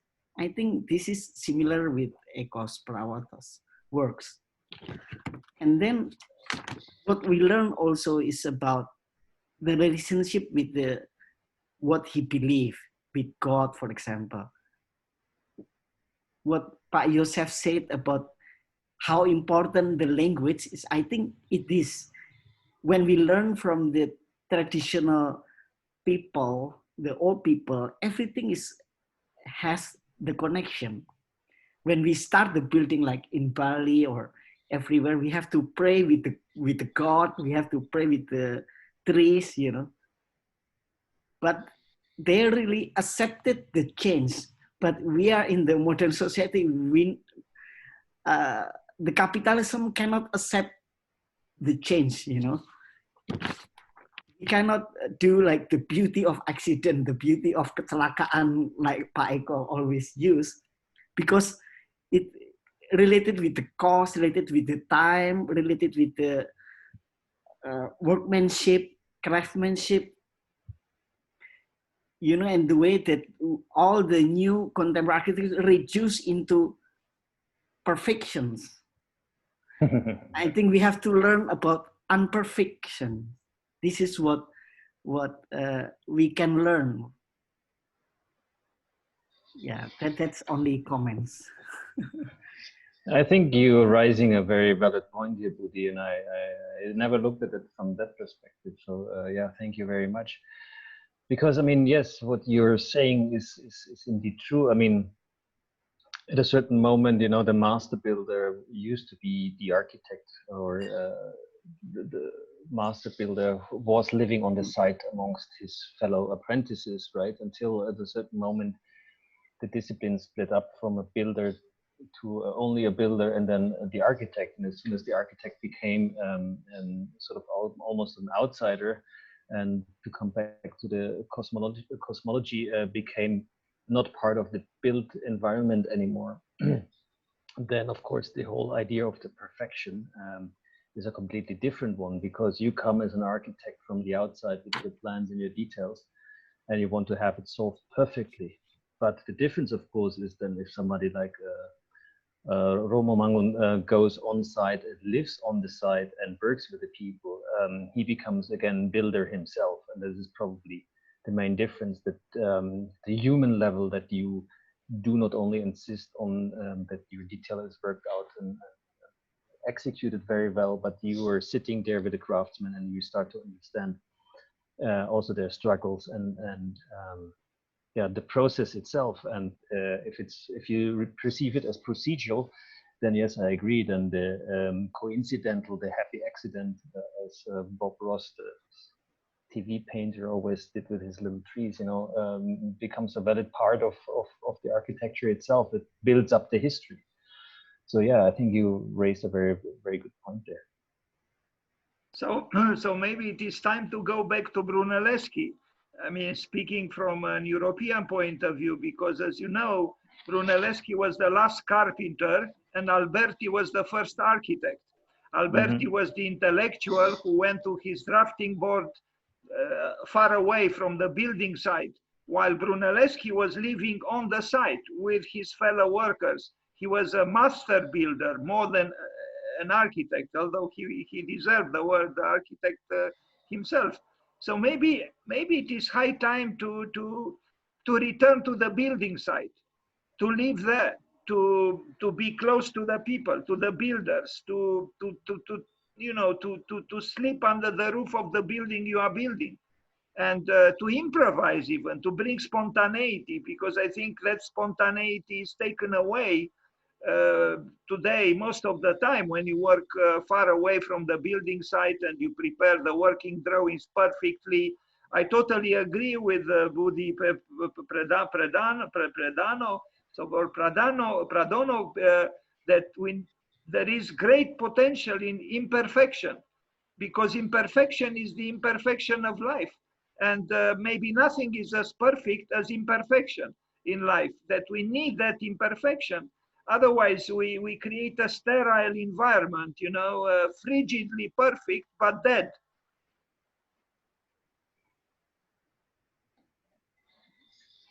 Yeah, I think it's an interesting point. But I want to tell you one thing, Budi. The micro library is not that perfect. I mean, we had to do a lot of ad hoc decisions on site, how to solve certain problems. And of course, I was not sleeping there, and I only came, I don't know, on a regular basis. But if you slept there, you would not have been here now. You would have been killed by Daliana. It's another story.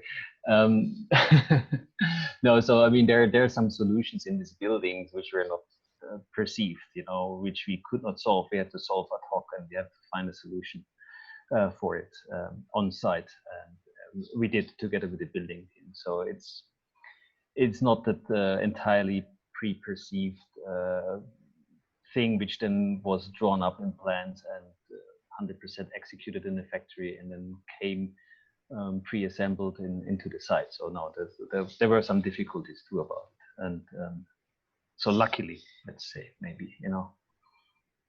I would like to have accidents, but only beautiful ones. Is it possible? Well, you want to have what? You were cut out. Oh, it would be nice to have accidents, but only beautiful accidents. Not ugly and big accidents. Is it possible? Yeah. But you know, the Gothic cathedrals, the great Gothic cathedrals in Europe, like Chartres, you know, it is amazing that that cathedral burned down in the 12th century, and a village, practically a village or a very small town with 25,000 people, brought back to life the building. They built it, rebuilt it in 25 years.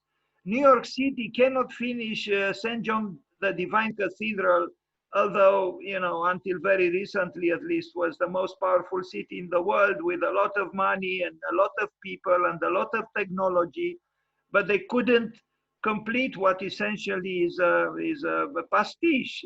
While Chartres Cathedral, which is a masterpiece of the Gothic architecture, is the Acropolis of France, was built by 25,000 people. And from what I read, well, nobody knows who built it. There were no signature architects there. And there were women, children, older people. They all contributed to the building of the cathedral. And every detail, every sculpture, every angel, every demon, everything is carved, you know, with the imperfections of life. But as a whole, the building is a sublime example of what a group of people can bring into life, mainly I would say by faith, not so much by skill, because some of them didn't have skill. So maybe, you know, it's not so important perhaps to, as Daliana said, to only accept the beautiful accidents. Somehow I think even less beautiful accidents can be integrated into the whole if something unites the people who work together. You know, like a shared symbolic order, the kind religion provided, or some form of, you know, faith, of spirituality.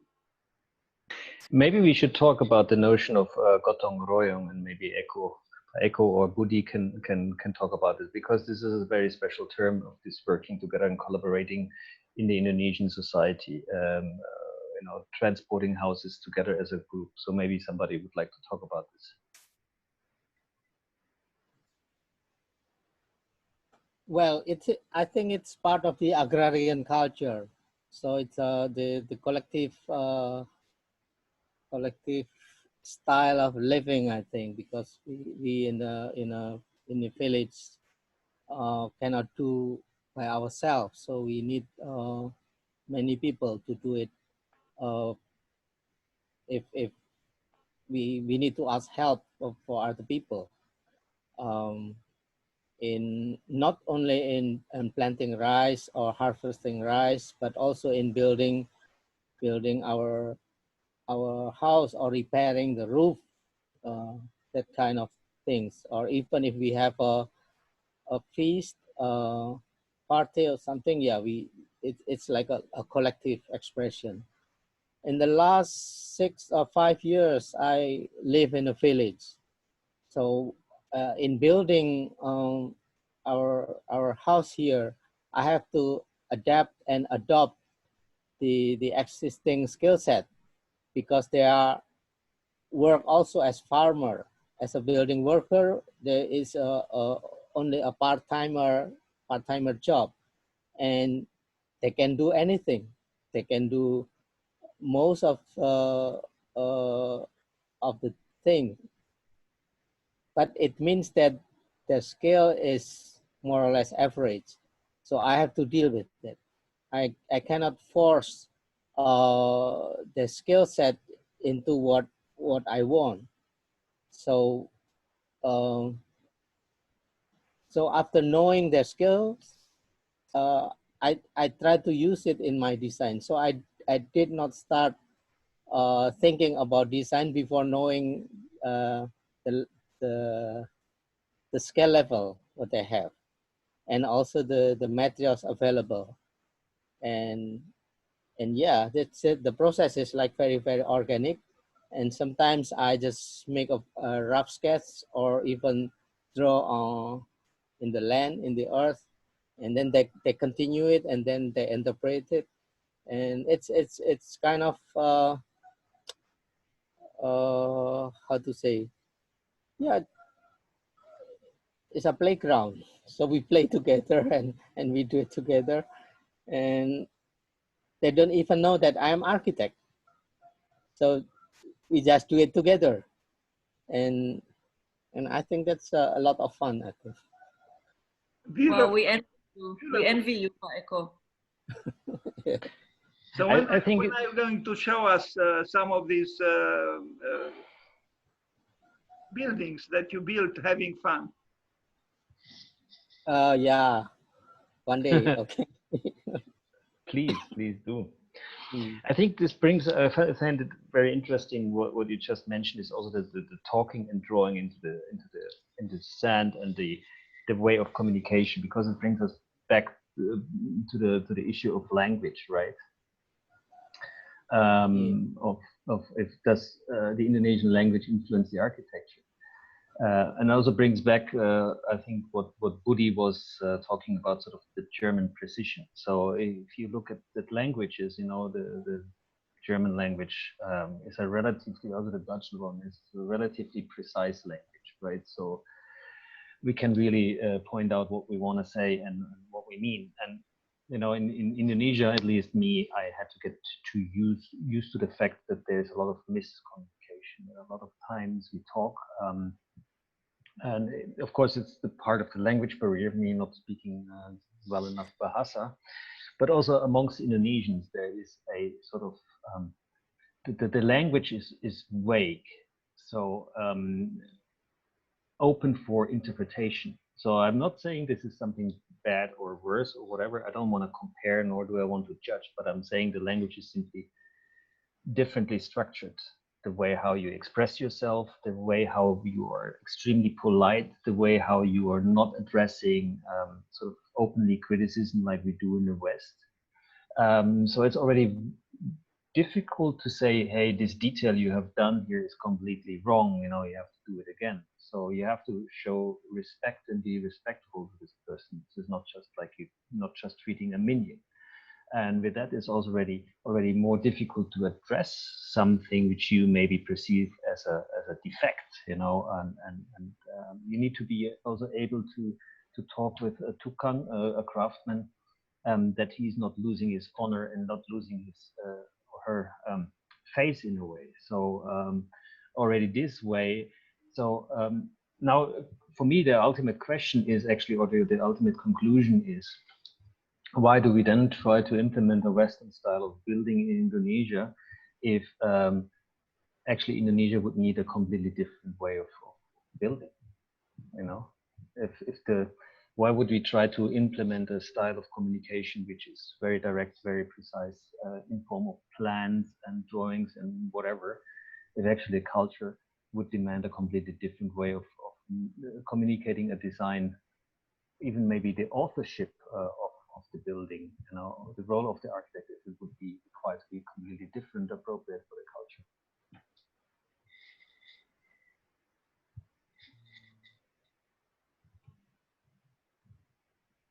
I see great hope in the rurality or the agrarian part of Indonesia, contemplating the traditional houses that you showed, Florian, and I truly believe there is a great hope in the village.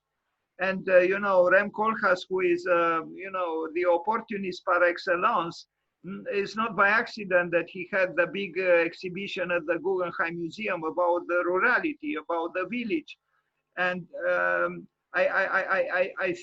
China also, I read that even Ma Yansong from Med Architects is praising the Chinese village.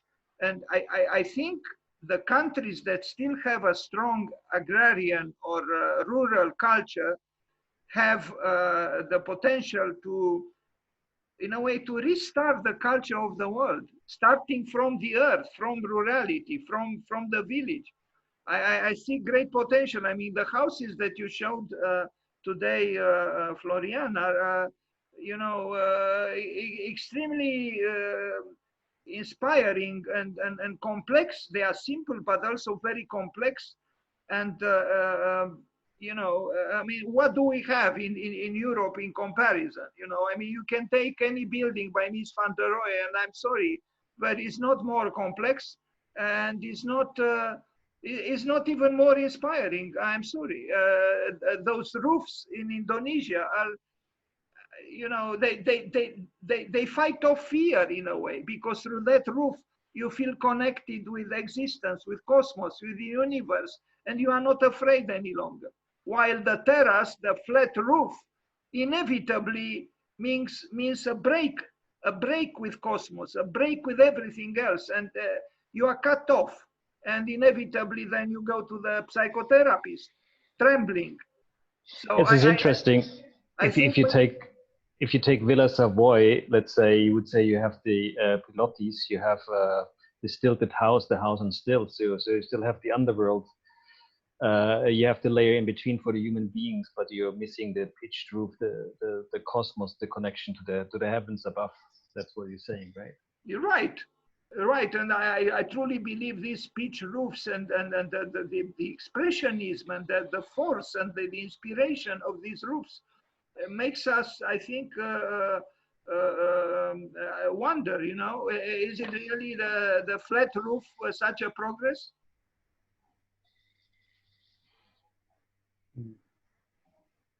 because the roof was not just was made like this, not just to allow the rainwater to go to the ground conveniently. It was a cosmic dimension, the symbolic dimension, and of that we don't think any longer, not at all in modern architecture. What cosmic dimension? What symbolic dimension? We just make a flat roof, and that's it. We know the strata that is necessary to, you know, have no water infiltration. So we think at a very primal, basic, and poor level, while the villagers in Indonesia are much more complex, I think, and live on richer levels. No, those houses, you have to show us more, and not 1 week from now, tomorrow. No, I'm joking, but not totally. No, I mean, this speaker who was there before asking these questions, Daliana, who I think is not there anymore. He's part of this authorship of this book, but you know, I can send you a PDF of it. If you cannot get it, then for the presentation, I've put some pages on scan so you can read it yourself. It's very interesting indeed. And I mean, I'm far from being an expert because there are so many local intrinsities there. So yeah, I think it's a great field of study. Yes, it is. So